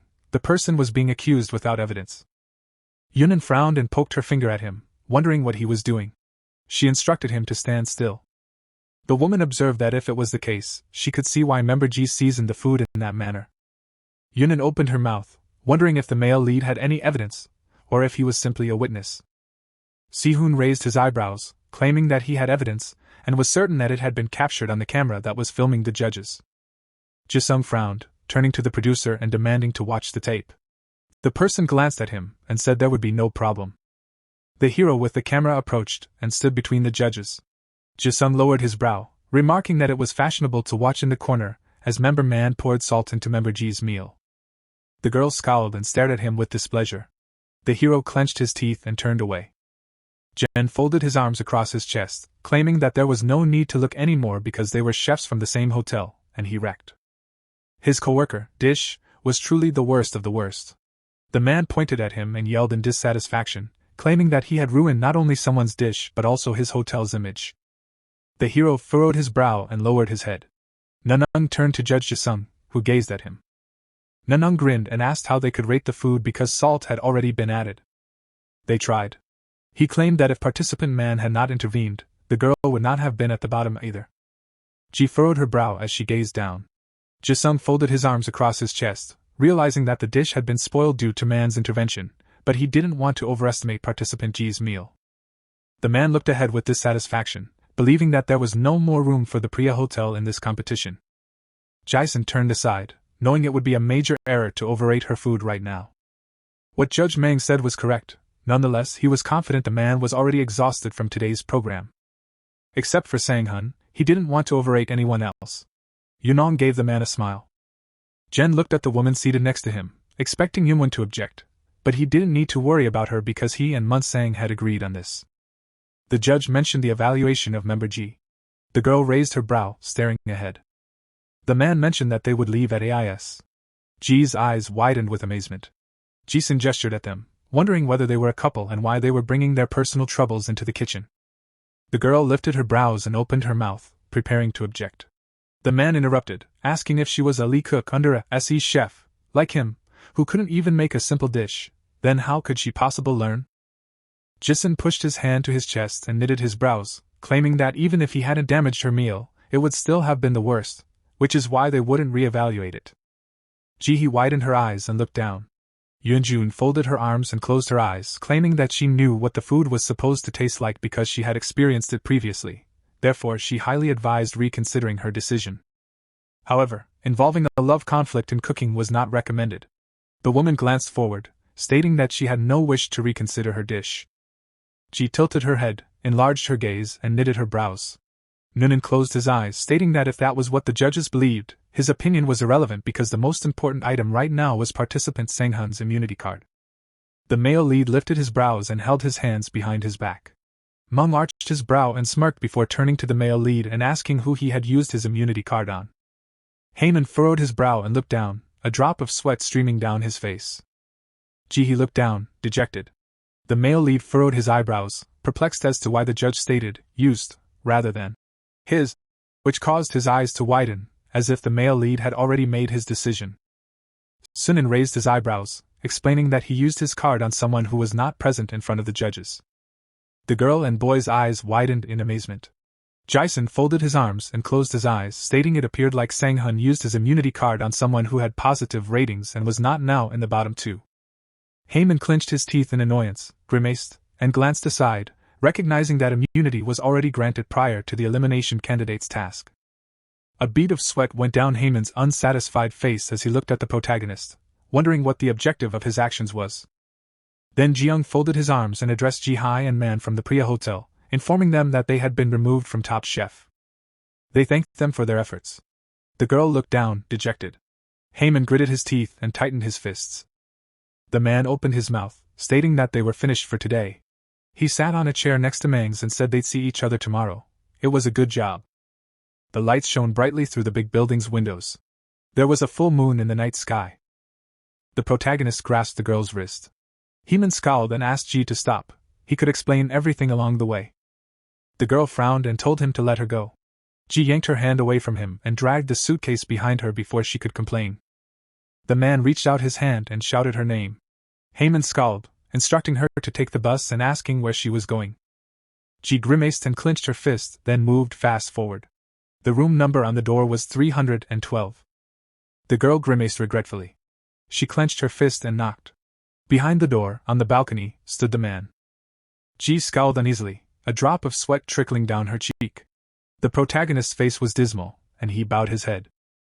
The girl froze at the entrance door, holding her fist in front of her. She turned around and went for the exit. The girl rolled the suitcase behind her and moved down the long corridor. The man hoisted the can above himself and began drinking the contents. He abruptly set the tin can on the balcony railing. Sunghoon leaned over the railing, looking out at the dark night sky. The brilliant sunlight shone on the dark doors with bug glass. The heroes sat at the table and looked. At Hyunwoo, the guy raised his brow, stating it was a good job because given their hectic filming schedule since that morning. He expected there to be no problems with the show for 3 weeks. He inquired whether they informed the members that they were taking a 2-week sabbatical. The hero wearing glasses and a cap stated that it was announced throughout the show. At the hotel, Hyunwoo smiled and offered to discuss the next duty. Nina arched her brow, staring intently at the notepad containing her thoughts. The girl touched her pen to her cheek while looking down. He remembered himself warily peering out from around the corner. Heeman and Ji stood in the corridor. The main hero stood in front of them, holding a cap. The youngster scowled, adding that if the hero had stated that he and Ji had already split up, this would not have occurred. The girl glanced down with guilt. Sunghoon opened his mouth slightly, claiming they had only broken up a few days earlier and couldn't find the perfect time. Nina frowned her brows sadly, thinking that based on his attitude during today's interview and the talk she overheard in the corridor, she believed member Sunghoon and member Ji were dating. The girl clasped her hands in front of her, supposing that member Ji was currently with member Hyun. Given the circumstances, she doubted that Ji and Sunghoon's romantic connection had ended smoothly. Nina narrowed her brows, wondering why, if such was the case, member Sunghoon helped member Ji even before the elimination results were revealed. She remembered the protagonist reaching out his hand, wondering if there had been an emotional rift in their meeting and whether it was superfluous for him to intervene, regardless of whether the meal was spoiled. She couldn't understand why he'd do it. Mina's eyes widened as she contemplated the situation. She could hear her co-workers' voices attempting to gain her attention. Hyunwoo frowned and called her name aloud, and she raised her brow in terror and pulled her hands off the table. He stared at her with disdain, questioning why she was so distracted throughout their discussion and urging her to quit thinking. Mina smiled nervously and explained that she was only thinking about ideas for the next task. The boy exclaimed with surprise. Hyunwoo grinned, stating that, when you think about it, the concept she proposed, specifically, making someone the main character, was fantastic, especially since member Sunghoon had grown particularly famous among viewers. The youngster stated that he believed he and member Jangi were more closer than he realized. When he interviewed Junti, he discovered that they both worked as army cooks. The females raised their brows and looked at the producer. Hyunwoo folded his arms and smiled, remarking that while they were army cooks, they must have been close while competing in military cooking competitions. He believes they considered themselves rivals long before they created the photographs for the show. The child lifted his eyebrows in amazement, wondering whether this was not the case. Nina scowled as she introduced the protagonist, dressed in a chef's outfit, and stated that she had heard that member Sunghoon immediately used his immunity card on Contender T. The red-haired girl with a cap raised her brow, remarking that it was weird. She inquired as to whether member Janti already got his immunity card, given that he finished first in the ingredient guessing exercise.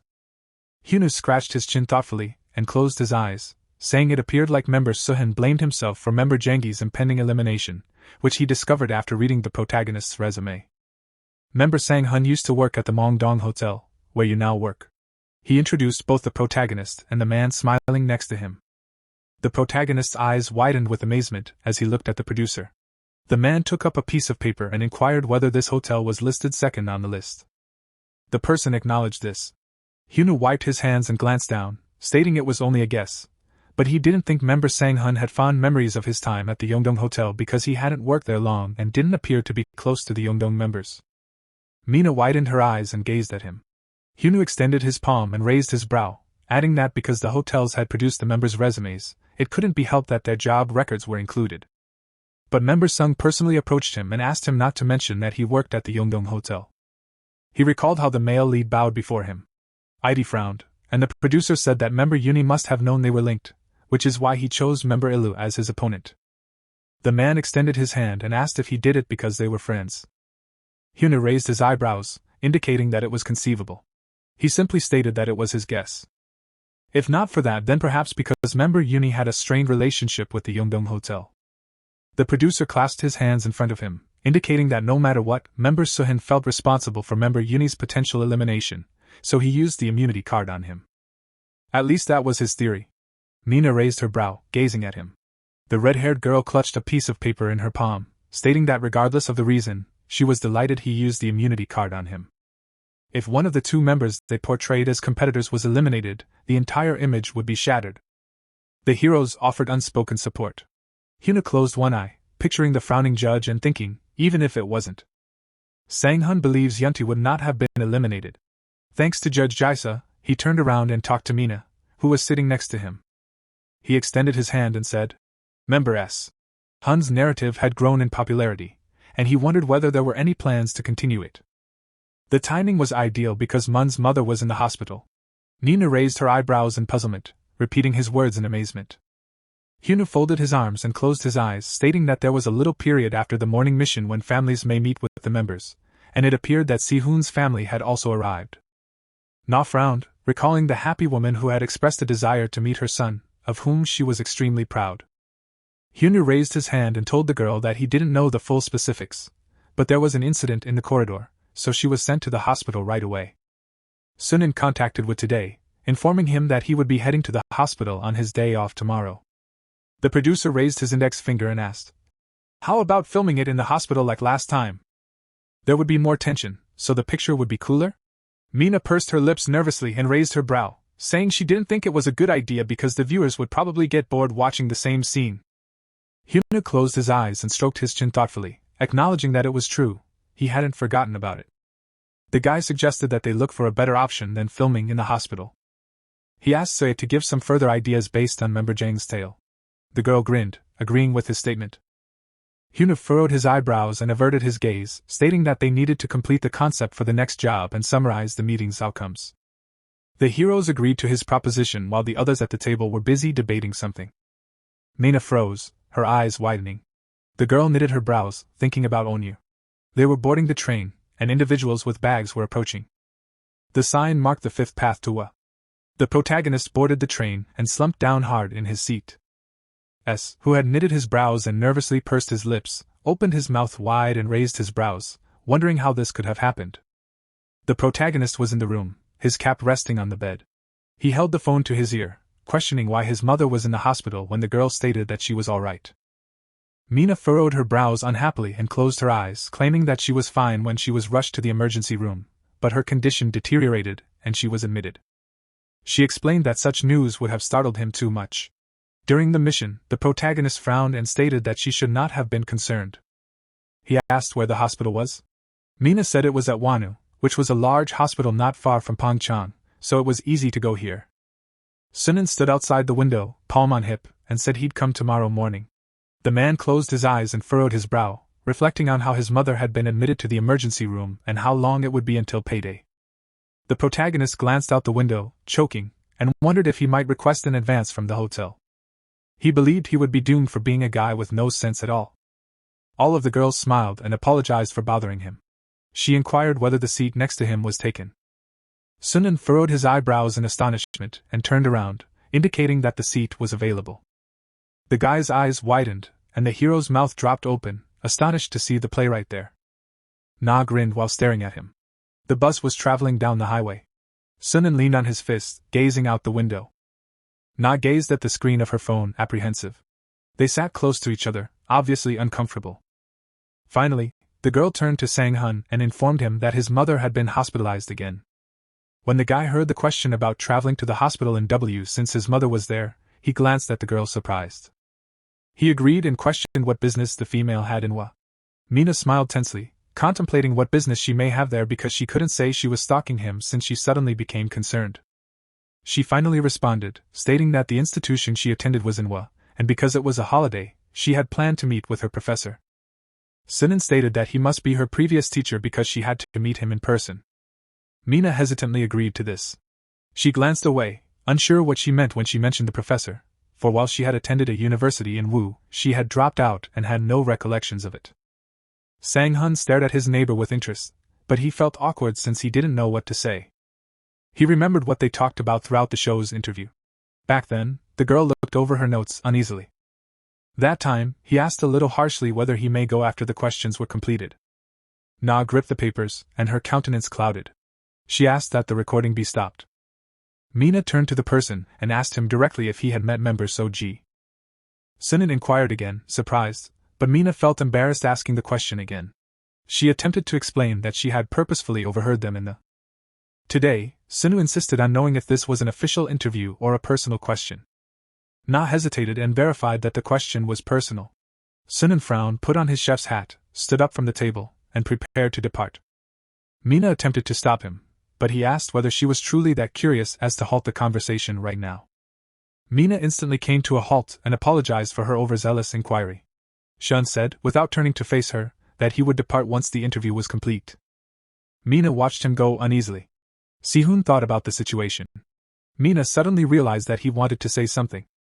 Sunghoon chose not to face the girl and instead apologized for his aggressive outburst during the interview yesterday.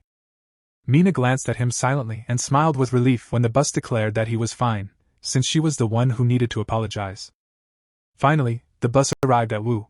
Sunghoon stepped down the steps of the bus. Mina, who was strolling behind him, asked him with a smile if he was going straight to the hospital, and he agreed. He bowed to her in farewell, and she stated they'd see each other next week. Na watched him leave with anxiety. She was thinking hard about something. Sunghoon's mother was lying on a couch at WJU Hospital. Her brother and sister glanced at her, concerned. Sunghoon asked Mijin when his mother fell asleep, and she said it was only lately after she was given painkillers. The boy clutched the handrail firmly. He closed his eyes, and his entire body began to glow blue.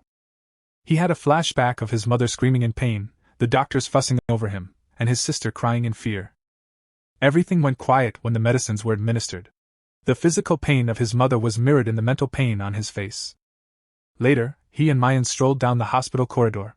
The girl stated that the physicians had promised to discharge his mother tomorrow, which startled her brother. She added that even before his mother fell asleep, she kept saying that she knew her children didn't have money, so she didn't want to be a burden and wanted to be discharged right away. Sunghoon listened sadly to her, adding that even if they objected, it would be pointless because he knew their mother. They approached the receptionist's desk. The receptionist estimated that the emergency room price, hospital fee, and medication would total 360,000 W. Sunghoon went for his wallet, fearing that he was in danger because he only had money from the previous time. Mayan handed up his card and stated that he was willing to pay with it. Sunghoon expressed amazement that she did not have any money. She replied with a smile that the filming team for his program had contacted her and informed her that they had already paid for the previous filming. This perplexed the man because he was certain they said they would pay after the program. So, is he mistaken?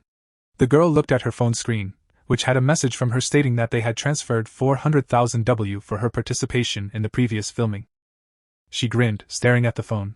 Her mood improved significantly. The girl gazed at her brother and sister, subconsciously asking Sunghoon to be strong. Cadv, the chef at an Mason restaurant in France, was adorning a ready-made meal 8 years ago. Someone suddenly distracted him by greeting him.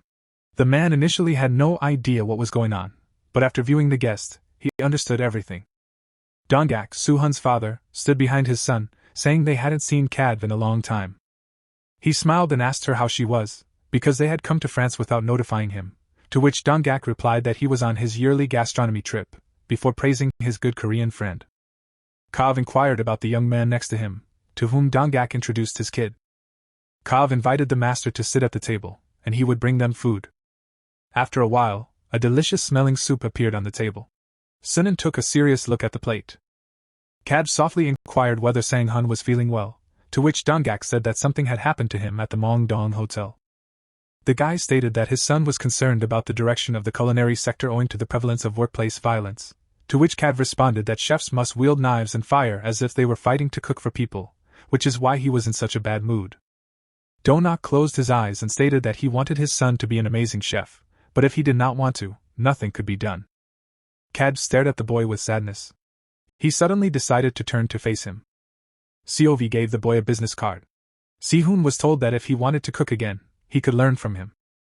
Sihun stated that he did not want to cook anymore because he despised the nasty and domineering attitude in the kitchen. Cad grinned and stated he believed so now, but did he believe his opinion would still be remembered? Also, he does not hand out his business card to everyone in a row. Cv merely begged him to accept it. Sihun regarded the business card skeptically. It had the aide's contacts on it. Remembering the story, the boy took out the man's business card. Shanhun felt he had forgotten about the business card, so his father slipped it in. With his notebook in hand, he smiled, thinking he was a chef again, but he hadn't called Kadao. Sihun closed his notebook, and Hyunwoo moved down the hallway. He was tired of thinking about why his supervisor was phoning him at this moment. The man knocked on the door, stating he had arrived. Jisung opened the door and welcomed the guest in. Hyunwoo instantly inquired as to what was going on this time, knowing that they would face consequences if discovered during such a meeting. Jisun unexpectedly stated that in the next assignment, the judges would cook while the candidates estimated what ingredients were used in the dishes, and then inquired whether this was correct. The scriptwriter agreed with it. Jisun wondered if they had chosen a head chef, but they hadn't. Hyunwoo was astonished when the man requested if he could be the one to cook. He believed this was bad because if he continued to dominate the scenario, the program could turn out extremely weirdly. Hyunwoo tightened up but tried to respond politely, saying that Jisung had already done so much, so they should give the others an opportunity. However, Jisun was dissatisfied because he had only accomplished 2 things. The mood grew stifling when Jisung added that the writer should remember how he forced him to back down when he got carried away, and that he would not let him do it again. Hyunwoo cursed in his mind because it appeared that his interlocutor would not give up so easy. He grimaced, thinking that this would be the last time he acted like this, and that continuing to do so would only harm their program. Hyunwoo stated that he understood everything, but he did take out his notes and clarify that while they hadn't chosen who would cook yet, someone had already claimed that they could do it. Jisun wondered who it was. Hyunwoo mentioned the chef's name, Mung. Jisun was irritated because Munan was always in his way. Hyunwoo stated that he had not yet given his consent and vowed to think about it. He urged that Jisun approach him directly and express his desire to cook, as the playwright still had a lot of work to do. Jisun learned that regardless of whether they had a disagreement with Judge Mung or not, he did not want to become involved in it. The scriptwriter bowed and said he'd leave. The bright sun shone over the house, and people talked in the workplace. Yunan stared at the men and requested them to repeat the task. Yosung smiled and said they had to predict the ingredients, but wasn't that the first task? Because in that exercise they had to guess the names of the ingredients, and this time they would be creating food. Their task would be to figure out what ingredients they utilized. Y inquired whether they all had to cook, and he said that there was only one judge. The woman exhaled quickly, explaining that she couldn't do it because there were 22 people, which meant she'd have to cook 22 dishes. Nanung stated that he had already notified the team that he would be the chief chef for this mission. Yun Jing claimed it would be difficult. Jisung suddenly interrupted them. He inquired if the woman felt it was strange. He folded his arms and explained that during Minsang's work, in which they had to guess the ingredients, there was an error in the results checking, and Suhun correctly identified all 50 ingredients. Yujae was startled that he did that. Jisung went on to remark that during the noodle job, Hun's team should have been eliminated owing to the dish's quality, but the evaluation altered, thanks to Munam. Yun Jang was astonished since she assumed it was the boy's fault, but the guy said that he had always done things to put Sang-hun in a favorable position. Jisung scowled and wondered how, if it wasn't the woman who didn't agree, the youngest member of a 4-star hotel could always take first position. Mung called it nonsense. He asked his opponent what he was trying to communicate, and whether he truly meant to say that he was biased against Sang-hun. Jisung smirked ominously and inquired if he was really wrong, given that the man had already told Sang-hun which substances he would use this time. Munan angrily stated that he was dumbfounded since they were accusing him of something he did not commit. Jisung became even more somber, as he demanded proof that he was not behind Sanan. Nanung agreed on this. Jisung was overjoyed when his opponent angrily declared that he would not intervene, allowing him to do anything he pleased. The man smiled and said okay. Nanung frowned and placed his palm on his hip, indicating that he would not intervene so that the Sunbai might do whatever he pleased. The man gave a wicked smirk and folded his arms. Jisung tilted his head and closed his eyes, explaining that he had already told him so when the stranger interrupted him. Jisung scowled and opened his eyes. Manang lunged for the door handle, stating that if his colleague Yunti, whom he worked with at the same hotel, got first place in his assignment, he would withdraw all of the charges he had filed against him today. The man lifted his eyebrows and smiled. Jason frowned, staring at him from beneath his brow. The man closed his eyes and folded his arms, with Yunan standing behind him. The woman raised her eyebrows, figuring that something was going on between the two of them, but she hoped that whatever it was would be resolved without causing any trouble. Jason grimaced and closed one eye in the hallway. On the first floor, the participants and chefs were moving forward. The protagonist and the person with glasses stood at the center of the room, ahead of the other contestants. Sunghoon lifted his eyebrows in surprise and looked forward. The protagonist opened his mouth slightly, questioning why there were only lids and no actual kitchen. Sunghoon grinned and asked whether this could be a challenge in which he tasted and guessed the ingredients. Yunti lifted his brow and laughed uneasily, insisting that it couldn't be. The protagonist lifted his eyebrows and looked forward with seriousness. Yunti furrowed his forehead and opened his mouth wide, perplexed as to how this was possible. Jisung stood in front of him, arms folded, and promised to tell him about all of the impending Top Chef missions next week.